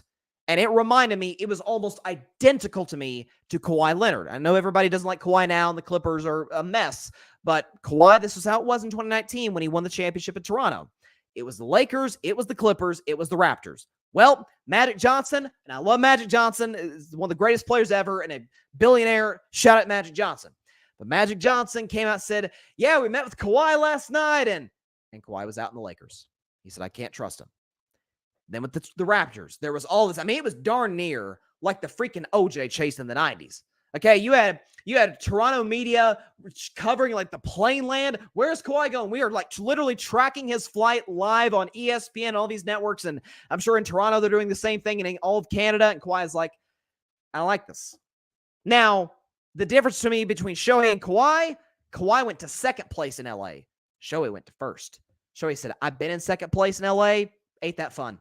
You know, me and Mike Trout are phenomenal, breaking records seemingly every night at the ballpark at Angel, at Angel Ballpark. Doesn't matter. We're still fourth in our division and irrelevant. People only tune in the games to see what crazy things I can do on a night-to-night basis, especially when I'm pitching, which Shohei's not going to be pitching in 2024 because of the Tommy John, but he'll come back in 2025 and be the ace that he was before. For the record, remember, because people talking about, well, this is 2 surgery for Shohei, Nate Eovaldi, ace for the Texas Rangers, formerly ace of my Red Sox, had 2 Tommy John surgeries. He's probably better now than he's ever been. Modern medicine has advanced, contrary to what Aaron Rodgers will tell you. Modern medicine has advanced to a stage that is incredible. Athletes recover quicker. Athletes are able to play longer. That's going to be the case with Shohei. Dodgers, I'm sure, have a fantastic medical staff. Not the Angels did, but the Dodgers, it's a first-class organization. They're going to have a first-class medical staff. Now, I'm not going to sit up here and say, oh, they're a lock to win the NL, the National League, because I don't love him, but I don't trust Dave Roberts. Some of his questionable postseason decision-making in October's past gives me cause for pause if I'm a Dodgers fan or if I'm somebody potentially picking the Dodgers to make some noise and do some damage.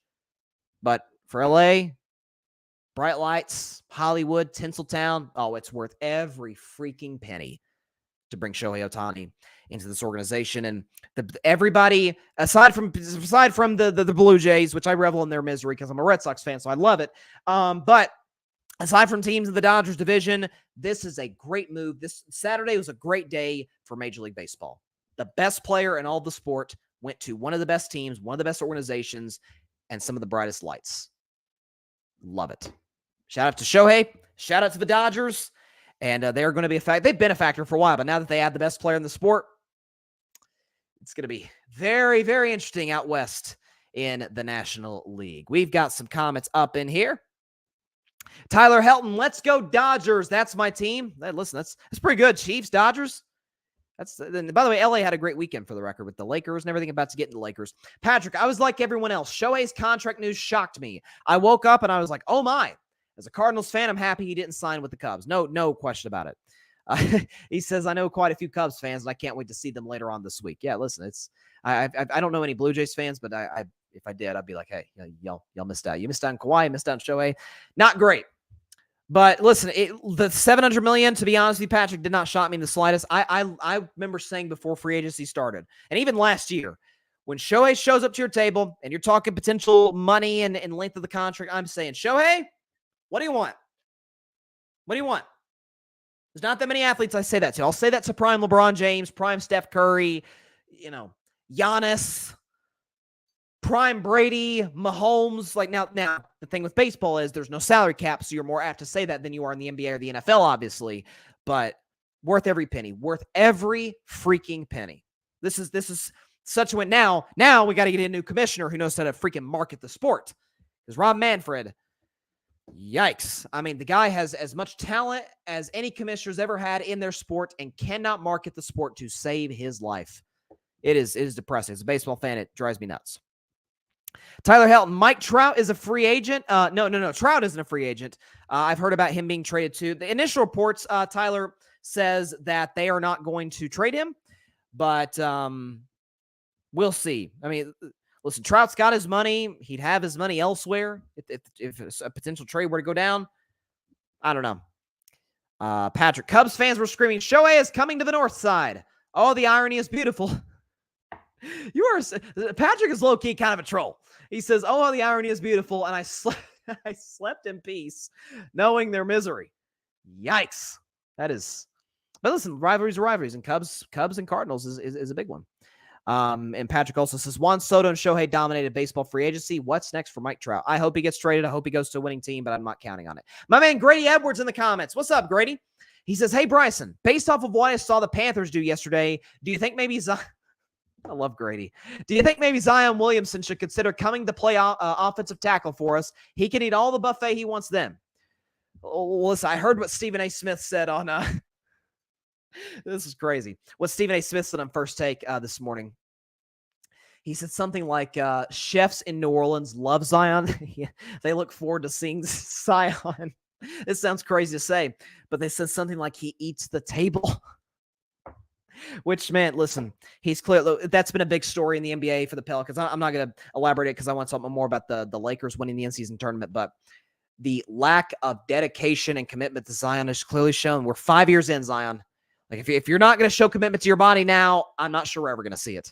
I mean, dude looked big the other night. And it's like, for the love of it, you're the face of a franchise. You're playing with, by the way, a darn good basketball team. I'm not going to make the Pelicans out to be this elite team because I don't think they are, but they're well coached. I've been a Willie Green guy from day one. He was an assistant in Golden State. Shout out to Willie Green. But you got Brandon Ingram, who's an all-star. You got CJ McCollum there, who's a bucket getter, certified bucket getter, and a great veteran leader. Got Jose Alvarado, good defensive player, some size with Valanciunas. It's like, God, I mean, dude. But listen, some guys, sometimes it really is as simple as this. Some guys just want it more than others. And I'm just going to say a hot take, and y'all may get mad at me. Of the top three draft picks in 2019, RJ Barrett's been the best player. Or the best pick, I should say. RJ Barrett's been the best pick. Just saying. Once again, well, let me check. We at the 600 because I want to talk about the Lakers for a moment. We at 600? Let me check my phone. Okay, we're still 599. So, once again, we're trying to get to 600 subs by the end of Carving Up Live. We are simply one single solitary subscriber away, albeit a very important subscriber, obviously, to get to 600. I'm trying to get to 1,000 by the Super Bowl, so getting to 600 will be very, very big for Carving Up Live. And so if we get to 600 by the end of the show, that'd be awesome. So if you have not subscribed, hit subscribe. And by the way, if you subscribe, if you are number 600, let us know in the comment section. Want to give you a shout out, want to give you some love, and give love to the other 599 who have hit that big red subscribe button. If you have subscribed, hit somebody up. Tell them, hey, there's a show on right now, Carving Up Live. Tune in, subscribe, and be number 600. Patrick, Zion looks like 2 bags of 10-pound potatoes. He had a belly. That's putting it mildly. Yikes. It's not good. I do want to talk about the Lakers, though. So the in-season tournament, I'm not going to lie to you. I'm kind of sad that the in-season tournament's over. I was skeptical about it at the start. I really was. I wasn't sure, is this going to work? But you know what? Adam Silver, the most progressive commissioner in the NBA, he's like, okay, if we need to fix something, let's not wait. Let's not let it play out. No, let's go at it.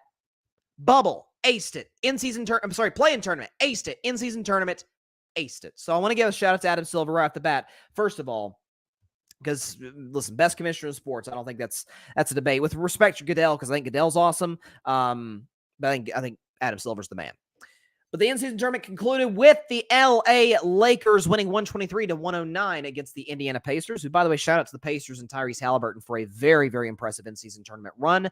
And so the Lakers won the championship. They went 7-0 in the in-season tournament, went 4-0 in group play, won against Phoenix in the knockout round, beat New Orleans by a lot, but I think it was by 44 in the semifinal game, and then beat the Indiana Pacers 123-109. So first of all, listen, when I say coin flip Davis, sure, I'm referring to the bad game. Sure, I'm referring to when it lands on tails and he doesn't play so well. You're saying, like, Bryson, why tails?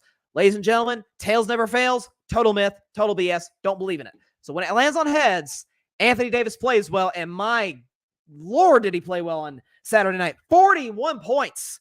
20 rebounds, 4 blocks. By the way, did so on very efficient shooting, went 16 for 24 from the field, shot about 67% from the field, did not take a single three-pointer, so he knew where his bread was buttered. For the record, did so against Miles Turner, one of the better shot blockers in the NBA, so did it against a very good defensive big. LeBron was a typical LeBron, 24, 11, and 4, 10 for 21 for the field, so relatively efficient, and had the second best plus-minus on the Lakers to Cam Reddish, who played a solid in-season tournament championship game as well. So, obviously, AD was phenomenal. Lakers very much deserved it. They were the best team in the in-season tournament from start to finish.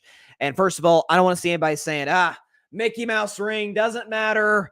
I saw some meme. Someone photoshopped a picture of LeBron's face onto Mickey Mouse from the old Mickey Mouse Clubhouse show. I used to watch that as a kid. Those were the days. But they photoshopped or put LeBron's face on Mickey Mouse. Like, oh, come on. Are we doing this again? We discrediting this man again? I actually do think this impacts LeBron's legacy in a very positive way, and I'll explain why.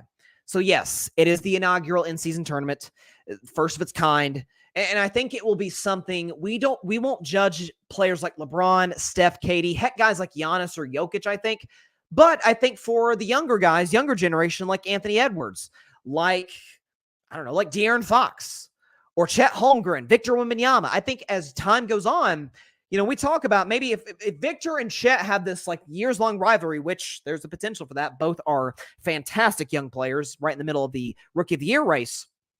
But if they're in the running and we're debating who's the greatest player ever between those two, in-season tournament might actually come into play. Well, this guy was all in-season tournament this many times, and this guy won this many in-season tournament championships. This guy went to the championship game this many times. So it might, for the younger guys, I think it'll be a legitimate discussion as this tournament continues to grow. And if this year's any indication, this year, the inaugural year, this thing's in good hands. But here's how I think it affects LeBron positively, is the fact that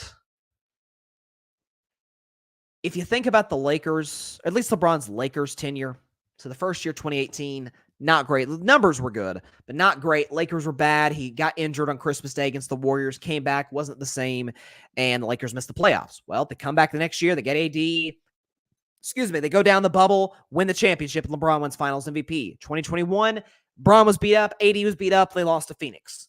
2022, awful year, missed the playoffs. Vogel was the scapegoat. Westbrook was there. It was a very old roster, and it didn't work at all. Last year, they make the trade deadline moves, make the playoffs, get to the Western Conference Finals. This year, I think they're the second best team out west to the Denver Nuggets. What this in-season tournament championship proves for LeBron in the long term, if we're going to do GOAT debate, which, again, I don't want to. I said last week after LeBron had that game against Phoenix and after he had the game against the Pelicans where he was amazing. If we're splitting hairs in this GOAT discussion, we're talking about LeBron's long-term legacy. One of the things you will have to say about LeBron James, you will have to, and we knew this coming in, this just validated it. When it's a do-or-die game, when it's time to show up and play basketball, when it's time to lead your team. By the way, second time he's led his team to a championship in something that's unprecedented, led his team in the bubble, something that's never been seen before. No crowd, no fans. They were away from their family for weeks, if not months. Went down, almost didn't blink, and led his team to the championship in 2020. And now in this case, in-season tournament. What is this? A lot of players, I remember coming in the in-season tournament that first Friday night in November. How does this thing even really work? Like, we know it's important. We know these games mean more. We're not really sure how it works. Obviously, the players know by this point. But LeBron's like, let's just go out here and win the games. And LeBron, simply put, was fantastic, especially once you get to the knockout round. Once you got to the single elimination when they took on the Phoenix Suns, when again, need I remind you that in a game featuring Devin Booker, Kevin Durant, and Anthony Davis, LeBron was the best player on the floor. He dropped 31, 11, and 8 with not 1, not 2, not 3, not 4, but 5 steals in the game, and went 12 for 25 from the field and 2 for 4 from three-point range. Think about the game against the Pelicans. Again, do or die, sink or swim, win or go home. LeBron James, in 22 minutes, dropped 30 on 9 of 12 shooting, 4 for 4 from three-point range with 8 assists and 5 rebounds. And then in this game, he's like, you know what I'm going to do? I've been carrying us for a while. Big Phil's got it going. Let's get down to Anthony Davis, 41 and 24 AD. When it's time to show up and play, Bron shows up and plays. Game 7, 2013 against the Spurs. Dropped, I think it was 38. Game 7, worst game of my basketball watching career against my Warriors. Triple-double, most iconic defensive play in the history of the NBA. Game 7 against Boston. Was it 35, 38 points? Didn't played every single minute of that game. When you absolutely... By the way, last year, Lakers on the verge of getting swept. Now, did they get swept? Yeah. Bron dropped 40, a near triple-double. I think he was like 1 assist and 1 rebound away from a triple-double, and played all but 4 seconds. LeBron, even still at year 21, if it's a do-or-die game, you don't always know what you're getting from AD. You did on Saturday. AD was amazing. You don't always know what you're getting from Austin Reeves. He's young. He's inconsistent. That's par for the course. Cam Reddish played well, but you never know what you get from him. Taurean Prince, who played well. That guy, that number 23, you know what you're getting from him. Big game, you know what you're getting from LeBron James. By the way, when you absolutely needed him, what did he do? He won tournament MVP. Which, by the way, people are like, why didn't Anthony Davis get it? It's tournament MVP. It's the 7 games.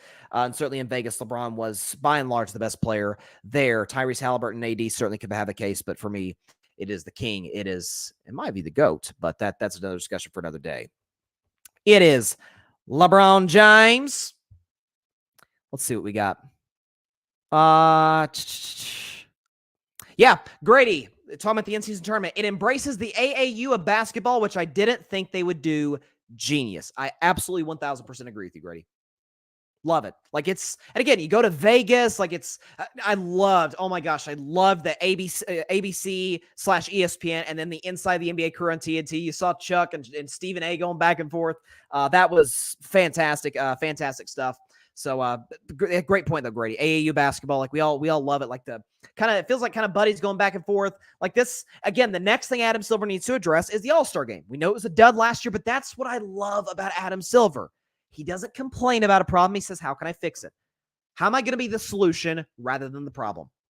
Because anybody can complain about a problem. How do you fix it? Adam Silver's paid millions of dollars to do so, and he does. It's best commissioner in sports for my money. Grady, my Lakers are going to the finals if we can avoid the Nuggets. I certainly would not count you guys out.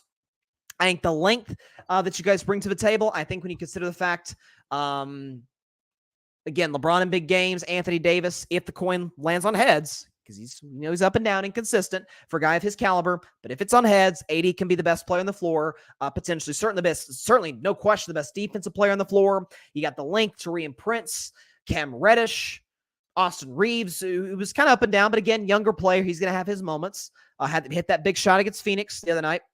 That's where it goes. Patrick, AD was as dominant as I've seen him in his Lakers tenure. If he plays like that, we're unstoppable. I don't know if I'd use well, yeah, of course, it's a hard to argue not unstoppable. If he gives you that against Denver and Jokic, that's going to be tough. But for my money, those are the 2 best teams out west right now. And that hurts like you-know-what as a Warriors fan. Legend Kingdom World, 564 subscribers. It's Tyler Helton. Let's go. You said 564?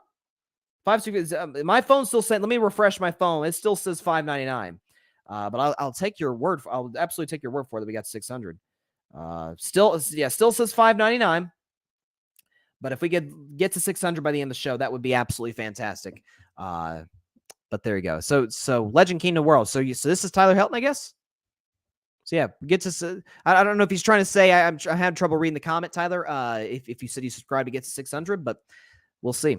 Obviously greatly appreciate that. Again, for right now, I don't know why, but on my phone, maybe it's late. It says 5 to 9, but I want to say it when it's officially official for sure. Patrick, Lakers will raise an in-season tournament banner. Yes, I think that's next week. They will. Next Monday, they'll raise the banner. I feel like this was needed to bring back the nostalgia of 90s and 2000s NBA games. Yeah, it was. And that was, again, I said this. I defended the players in the All-Star game. Oh my gosh, the effort by the players was terrible. Oh my God, give them incentive to play. Here's the thing: they make millions of dollars. It is human nature. If the games don't matter, if the fans tell you, if the ratings tell you, if frankly the league tells you, game doesn't really matter that much. Why do you expect me to put in effort? And I should say not put in effort to treat it like it matters. I'm not treating this like a game 7. In-season tournament. Oh my gosh, these games feel like playoff games. Give the players a reason and an incentive to play in big, high-leverage games, high-leverage moments, and they will. These are the most competitive guys in the world. They may make a lot of money, but what got them this point? The love of the game of basketball. This in-season tournament brings relevance to November, December basketball games, which up to this point, nobody gave two craps about. It was all NFL football, college football, and then we cared about the NBA around late March to mid-June. Or really late June, if you think about it, with NBA free agency. Patrick, LBJ played the in-season tournament and then got to see Bronny play his first college basketball game in a USC uniform. No question. That was really awesome. The fact that LeBron won that, got to see Bronny come off the bench for USC last night. Very, very special moment for the James family. It was really cool to see LeBron and Savannah down there on the floor with their phones out, just like any other parent. Because listen, they may be rich and famous and Bron's a billionaire, all that, but at the heart of it, they're human beings, they're parents.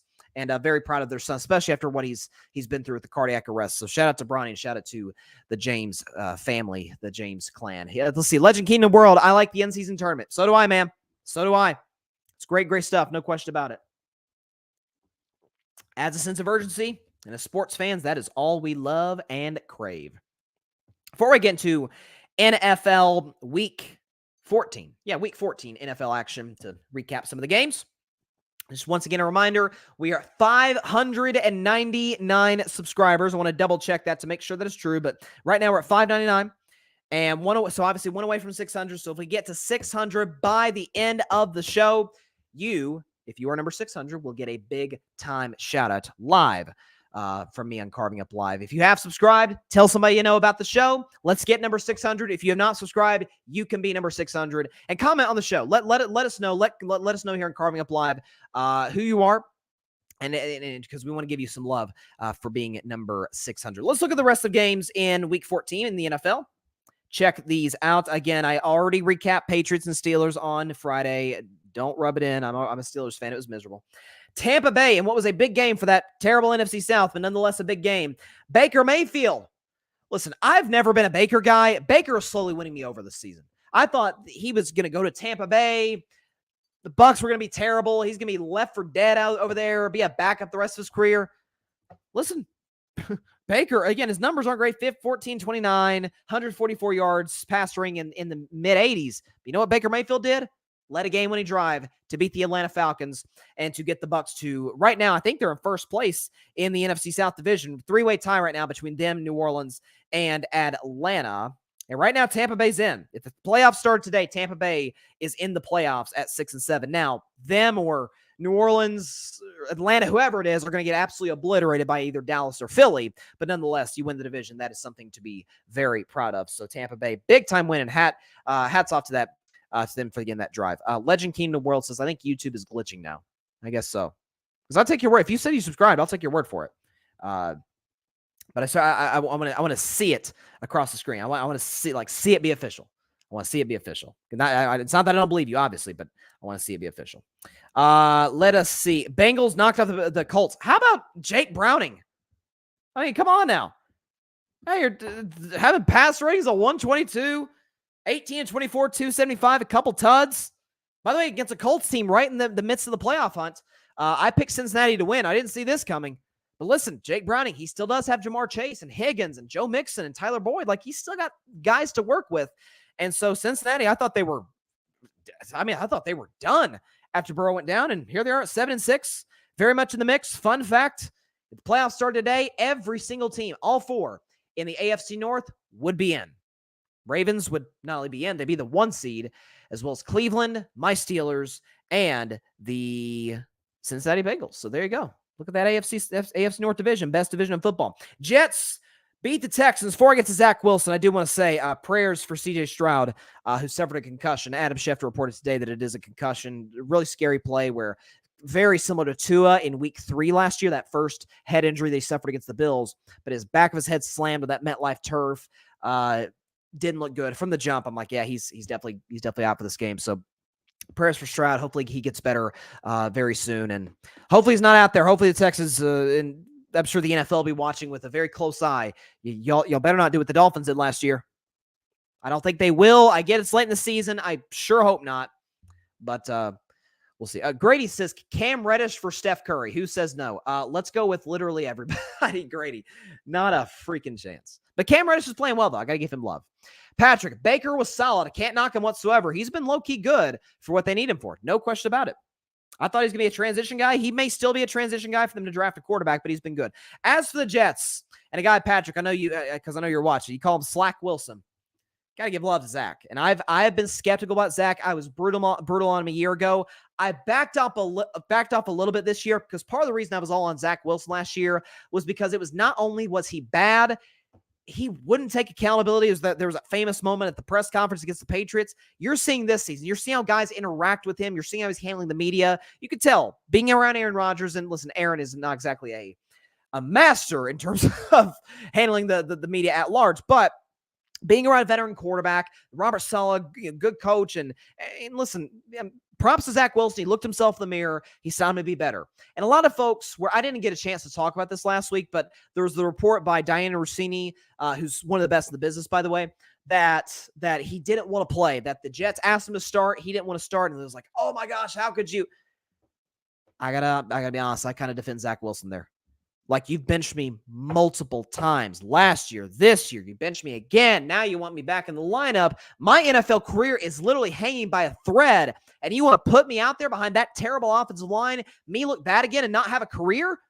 Heck no. I want to have an opportunity elsewhere. But to his credit, maybe he channeled that into a very impressive performance. 27-36, 2 touchdowns, had a pass rating of basically 118. Hats off to Zach Wilson. Okay, he's certainly not the answer. We know that by this point, but maybe Zach has kind of resurrected his career to the point where he could be a consistent backup. Listen, anybody who works on themselves, not works on themselves, somebody who's, maybe got some deficiencies in certain areas, but actively works to improve on those, they got my love and respect. And Zach Wilson is in that class as well. Maybe the best game of the day was the Rams and the Ravens. Ravens won 37-31. Listen, the Rams are 6-7. It was a devastating loss to them in terms of their playoff hopes in the NFC. They listen. There's the clear 3 best teams in the NFC: San Francisco, Dallas, Philly. Those are the 3 best. Detroit is a distant 4th, but they're 4th. I'm sorry, I'd put the Rams 5th. The Rams may not make the playoffs. I think they're the 5th best team in the AFC or the NFC. I think they're better than Green Bay. I think they're better, certainly, than whoever comes out of that dreadful NFC South division. Love what I'm seeing from the Rams. Stafford's having an awesome year. Stafford had an awesome game. Had a pass rating of 103, 3 touchdown passes. Kyron Williams, by the way, went over 100 once again. But Lamar Jackson, Action Jackson, 3 touchdowns passing, 316 yards, pass rating of 92, QBR 70, and that puppy ended on a walk-off punt return for a touchdown. By the way, by a kid for the Ravens, who was the backup returner when Duvernay went down. I want to get his name correctly because I want to give the young man some credit because it was highly, highly impressive. Tylan Wallace is the kid's name. Ran that punt back for a walk-off touchdown. Ravens got a big-time win. They still retain the 1 seed in the AFC. Then have the second-best record. Actually, technically tied for the best record in all football. So big-time win for the Ravens, come off the bye. Devastating loss for the Rams, but look at the Rams' schedule. I get they still have to play San Francisco, but do not count them out to win that division. Sorry, not to win the division, but to get a playoff spot. Grady, Zach Wilson can become Mark Sanchez. Credit to him for making strides. Absolutely. No question about that. Patrick, Slack Wilson. I don't think you could call him Slack Wilson today. Not today. Maybe next week. Maybe the week after. Not this week. But nonetheless, he says Slack Wilson played fairly well, but the adversity will only get thicker over the final stretch. It will. And they play Cleveland later this season. Who the else the Jets play? Because the Jets, by the way, they're not making the playoffs. Aaron Rodgers says he's coming back. He's not. They play the Dolphins next week. They play the Commanders, terrible defense, Browns, and then the Patriots. So some of those defenses can be had. Some of those defenses like Cleveland are absolutely stacked. But I'm pulling for the kid. I hope he does well. I really do. And for Aaron Rodgers' sake, bro, don't come back. Not against that O-line, or not behind that O-line, not with that ankle or Achilles. Don't come back. Browns beat the Jaguars 31-27. Trevor Lawrence should not have played. I maintain that. The stat line was kind of mixed bag. 3 touchdowns, 3 picks. He should not have been out there. The Jaguars were going to lose that game anyway to a Browns team with a great defense who needed to get this win to stay right in the thick of the AFC wildcard race. But listen, Trevor did what he could with what he was given. And Joe Flacco, shout out to Joe Flacco, 3 touchdown passes and threw for 311 yards. Looked like the old Baltimore Ravens, the old elite. Joe Flacco, who led them to a Super Bowl in 2012. So big-time win for the Cleveland Browns. I hate the Browns, but nonetheless, give them props where it's due. Bears beat the Lions. That was my upset of the week, guys, so I feel very good about that. Bears knocking the Lions in pretty convincing fashion, 28-13. This is going to be a very interesting stretch. I think next week is going to be the biggest game of Justin Fields' career because he's going on the road to Cleveland. Browns right now are 3-point favorites, so Vegas is saying it's a pick'em. These are the games where Justin Fields, yesterday, if you look at stat line and just the film, he was awesome. Had a touchdown passing, ran for a touchdown, accounted for nearly 300 yards on the day, but was efficient. Throwing the football was good in the second half of that game to kind of help the Bears pull away there at the end. Listen, the way the Bears are playing, obviously the pick that belongs to them. Pick that belongs to Carolina is still number one because the Panthers are awful. But the pick that belongs to them, it just keeps going down because how well they're playing and winning these games lately. If Justin Fields is able to put together a good stretch these last 4 games of the season, and again, I think Sunday against Cleveland is massive.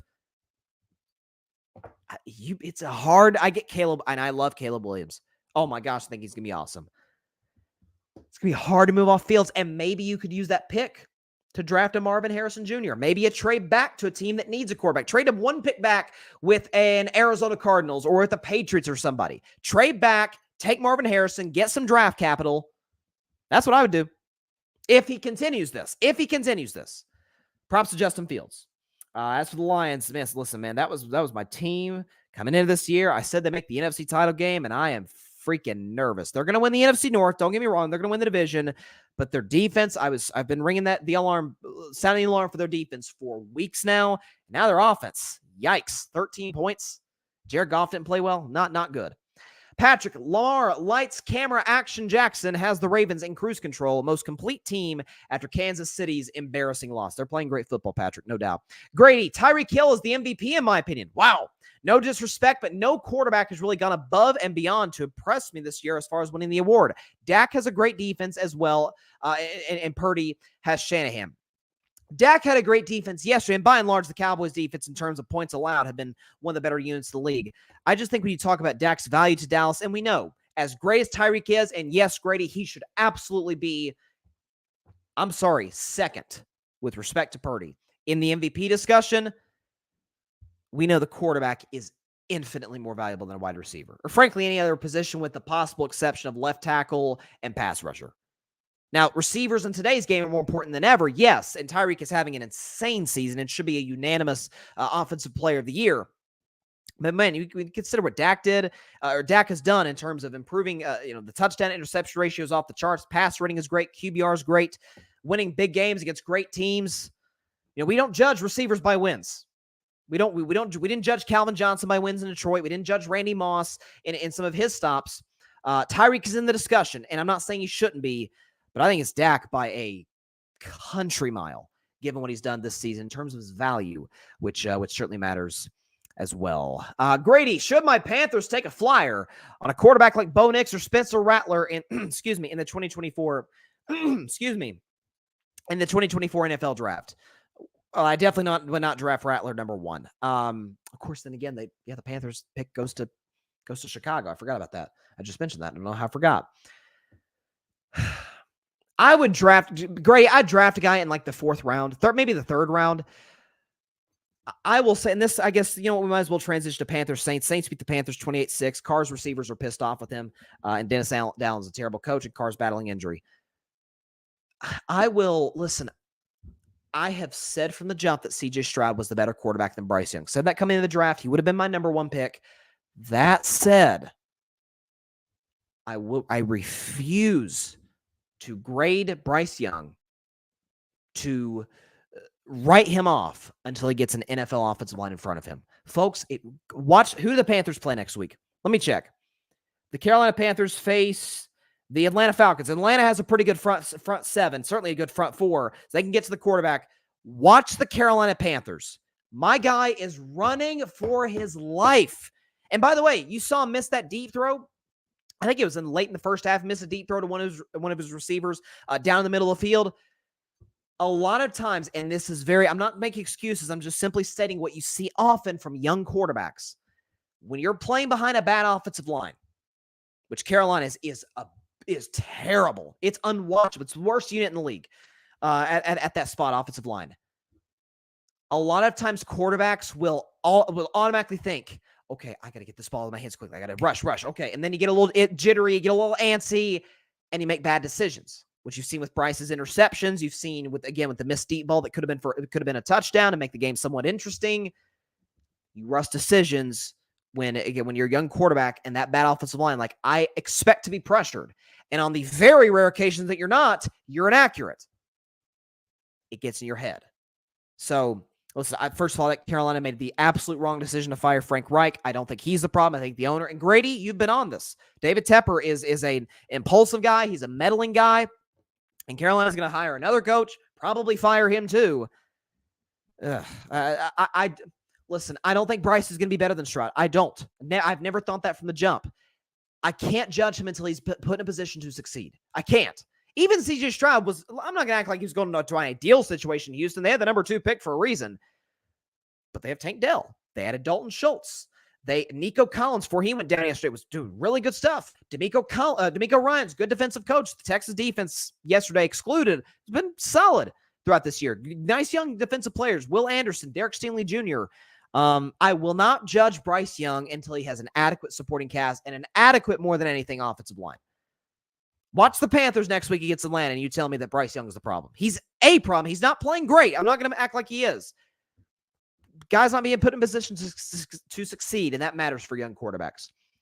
Patrick, I've been saying this for weeks. Baltimore has been the team to go toe-to-toe with Kansas City. Balance with the offense. Defense is good enough to take Kansas City down. With the defense for Baltimore, they had a stinker yesterday, but they've been pretty good. And they avoided major injury with Kyle Hamilton, the safety, which is great news for them.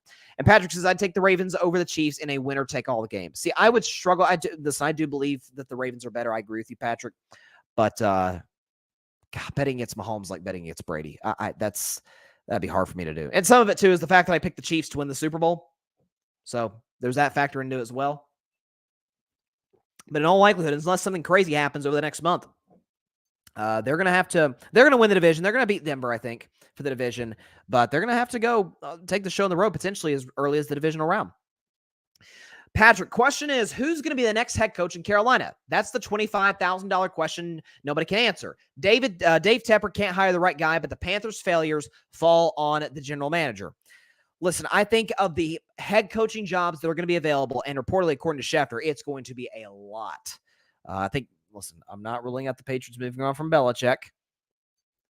Eberflus, of course, the Bears are playing well, so maybe he keeps his job. But Eberflus potentially could be gone in Chicago. Vegas obviously has a coaching vacancy. So do the Carolina Panthers. I think the Panthers are the least attractive job. They'll have the number 1 pick, but Chicago has that pick. They have virtually no assets, at least good assets in terms of draft capital. They're not a talented roster. They got some nice players I like on defense. I think it's the least attractive job. So probably Patrick, second best defensive coordinator. Honestly, I think that's what they're going to end up with. And I hope not, but we'll see. Grady, that's fair. I do think Bryce Young has until the end of next year to prove something, we've got to draft another guy high. He's just looked that bad to me. I think the team is bad, though. I feel like we might be headed for a Josh Rosen scenario similarly. We may, and again, the difference there is that the Cardinals had the number 1 pick, and they took Kyler Murray, who obviously ended up being way, way better than Rosen. But again, now that's fair. If the Panthers are aggressive in free agency, they go out and spend money on offensive linemen, and Bryce is still bad. Bryce doesn't have to be Stroud, but if he's just still terrible, yeah, you have to move on from at that point. But fair points across the board.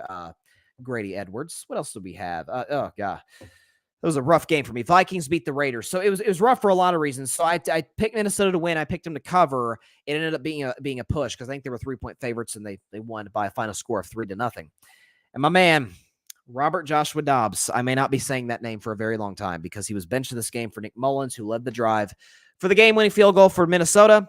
Dobbs had a rough day at the office, just like he had 2 weeks ago against the Chicago Bears. Listen, he's going to be in the league for a very long time, at least as long as he wants to be as a good backup. Frankly, I'm not even kidding. I would take him in Pittsburgh over anybody we've got. He knows he's been in Pittsburgh before, so there's some familiarity there. But listen, Minnesota's in the thick of the playoff hunt in the NFC, so A win's a win. 3-0 or 33-0. It's still a win. So you'll take it. 49ers beat the Seahawks. Brock Purdy was fantastic in this game. 368 yards passing, 2 touchdowns, a pick, and a pass rating of 122. QBR, by the way, of 66. Seattle's in a free fall. I said this weeks ago. I said the Seahawks are about to absolutely plummet when you look at their upcoming schedule. They had to face the Niners and the Eagles. Now, we'll see what happens with the Eagles and the Cowboys. So this stretch for Seattle, that loss to the Rams all of a sudden on November 19th looks pretty darn big today. And it's getting rough. As for San Francisco, I still maintain I think they're the best roster in the league, probably still the best team in the league. And as great as Brock Purdy's been, I don't think he's the MVP. I think that's clearly Dak, but Purdy has been nothing short of fantastic. I've been a Purdy guy from day one. Grady says, if we can pull up his comment here, he says, give McDermott from the Bills as the new head coach. He can at least clean it up. He can do that.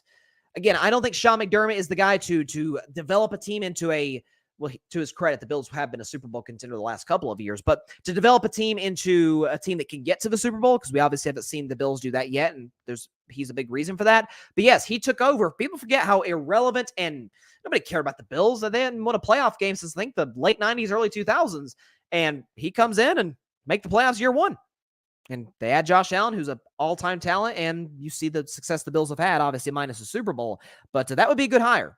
Now, you got to hope the Bills, Grady, kind of flounder. Obviously, Sean McDermott was the defensive coordinator for the Panthers under Ron Rivera, which is how he got the Bills job. So, again, familiarity with the organization. There's some respect there. So that'd be a good opportunity for him. No question about that. I mentioned Bills and beat the Chiefs. Okay, finally, Broncos beating the Chargers. Broncos country, let's ride 24-7. I did. That was my favorite picks of the week, taking Denver to win. They're right in the thick of the AFC playoff race. By the way, a game behind the Chiefs. Talked about that throughout the show. I do not think they'll catch them. Kansas City is New England. No offense, Grady, but they'll dispatch of the Patriots, I think, pretty quickly. I get the Chiefs are in a free fall, but they're not that bad. Not as bad as my Steelers, evidently. But Russell Wilson, pretty good game for him.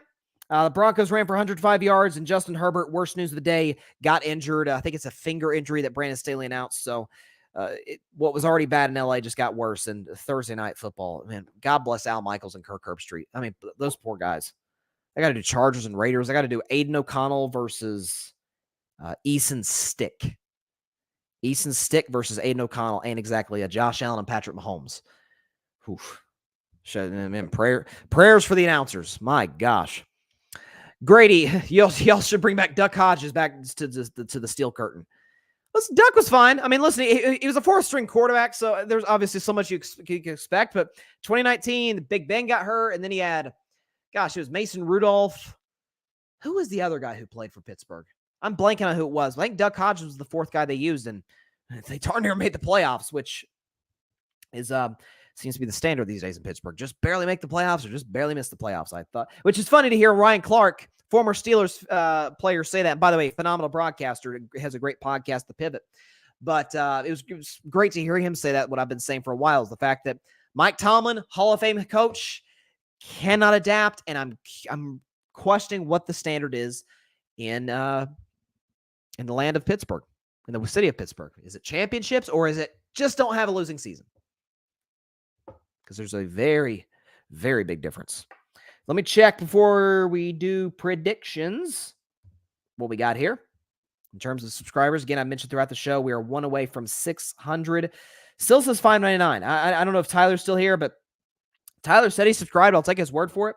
But for some very odd reason, let me check on my computer. Let's see if it shows me a different result right here live on Carve Up Live. Because I want to do like a celebration. I want to give a shout out to whoever takes the time out of their day to subscribe and support the show. Greatly appreciate it. Yeah, my laptop still says $5.99. So again, we got about 5 to 8 minutes, 5 to 10 minutes or so left of the show. So if you have not subscribed, be number 600. Let us know in the comments so we can give you a shout out and give you love for being number 600. If you have subscribed, hit somebody up, say, hey, you got about 10 minutes, get a shout out on Carving Up Live, subscribe to the show. We would greatly, greatly, greatly appreciate it. I can't tell you how much it would mean to me, how much the $5.99 before that mean. There's no question about that. So let's get to 600 by the end of the show.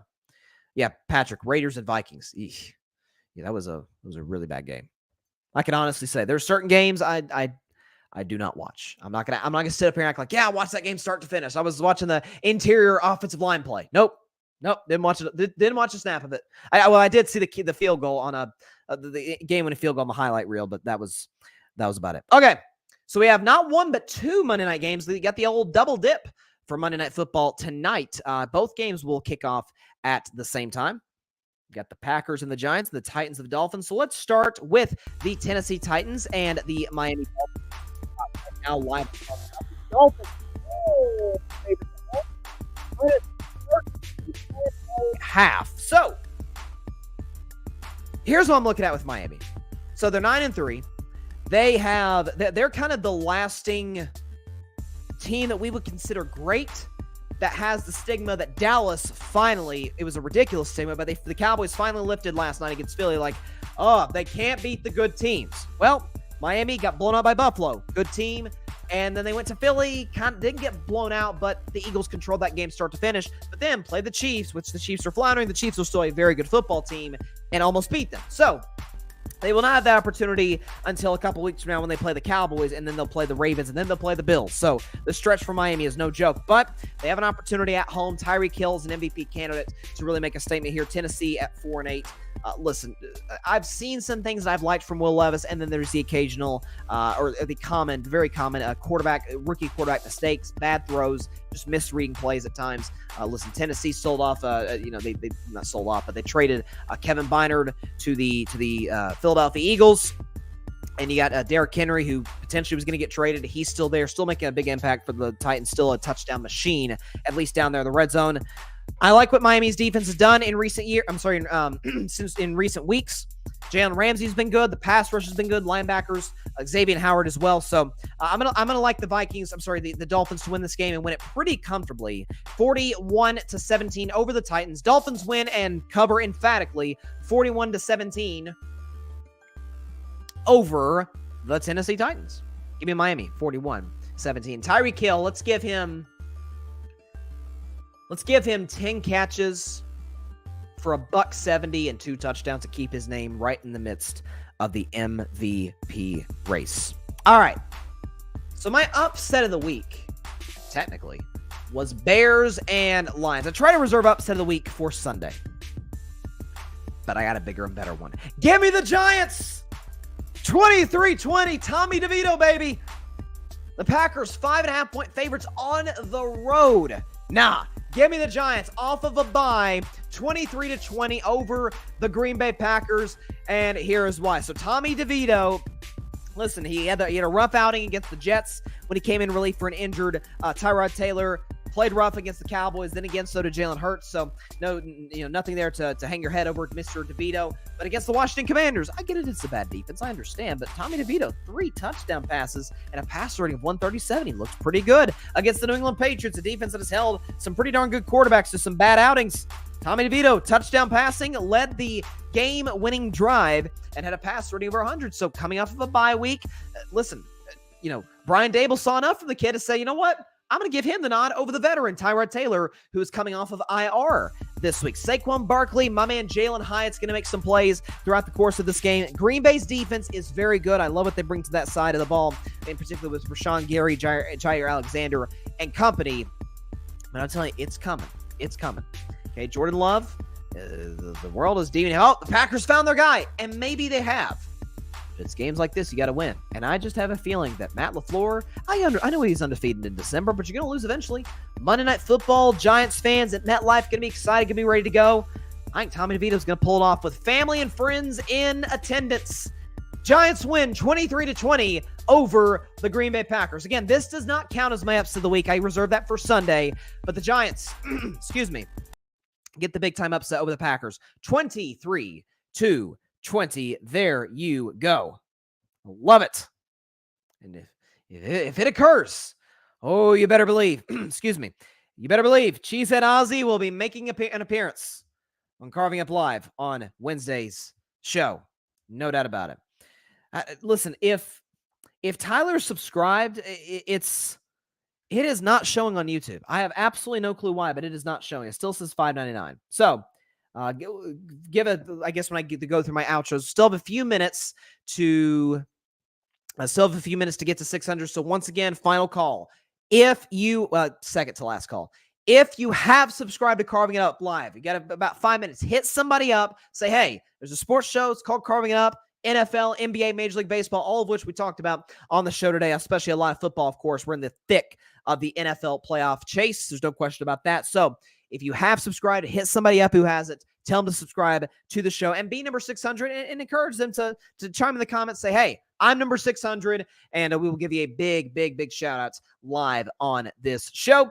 If you have not subscribed, you be the one. Hit the big red subscribe button, join the Carving It Up family, and we can have a celebration here live on the show. But again, we're at 599. We are one single subscriber away. So hit up somebody, tell them to subscribe to the show, or ask them. Don't tell them. We're not making you do anything. We're simply asking you. Ask them to subscribe to the show, and there you go. You can get to 600. All right. That is all the time in for today's show. Appreciate everybody stopping by. As always, be sure to catch Carving It Up live on Wednesday with a potential cameo by Cheesehead Ozzy, by the way, at 6 p.m. Eastern, 3 p.m. Pacific time, right here on Twitter, as well as the Carving It Up YouTube channel and the Grid Network YouTube channel. Again, as mentioned, be sure to like, share, comment, and take 2 seconds out of your day. Hit that big red subscribe button.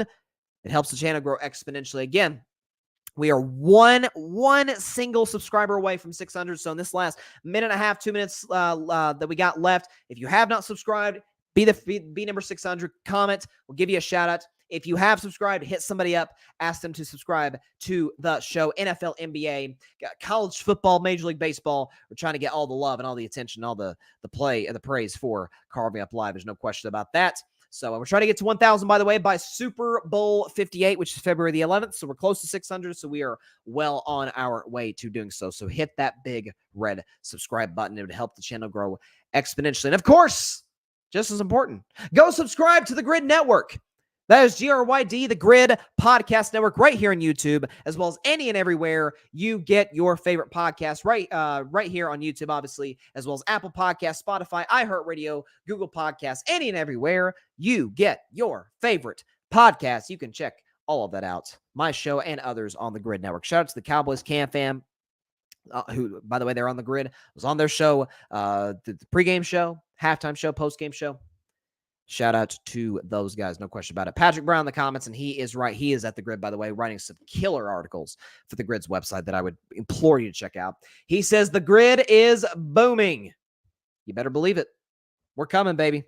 We're building up the subscriber count on the Grid. There's no question about that. So, okay, it doesn't look like we'll get to 600 on the show. Certainly, we would hope to have that in by Wednesday. And nonetheless, we will still do a celebration for 600 because any milestone you want to enjoy the journey. It's a long, you want to enjoy that on the way, but also at the same breath, you want to understand the process and celebrate the milestones. That's what it's all about in this thing called life. All right, I'll see y'all on Wednesday. Stay safe out there. Please be sure to take care of your physical as well as your mental health, and please be sure to contact your local state representatives and senators to demand change for gun violence in America. It's caused very near and dear to my heart. I'm very, very passionate about it. So let's get this issue fixed in any way that we can. All right. See y'all on Wednesday. A lot of football, NBA. Warriors and Suns play on Tuesday. I may be talking about that game. Who knows? Gonna be fun. See y'all then. Stay safe out there. God bless you all. Peace out. 600 on deck, baby. Thanks so much for watching the show on YouTube, and be sure to go click that big red subscribe button and check out the other clips and full shows from Carving It Up Live, as well as our other incredible content creators here on the Grid Network.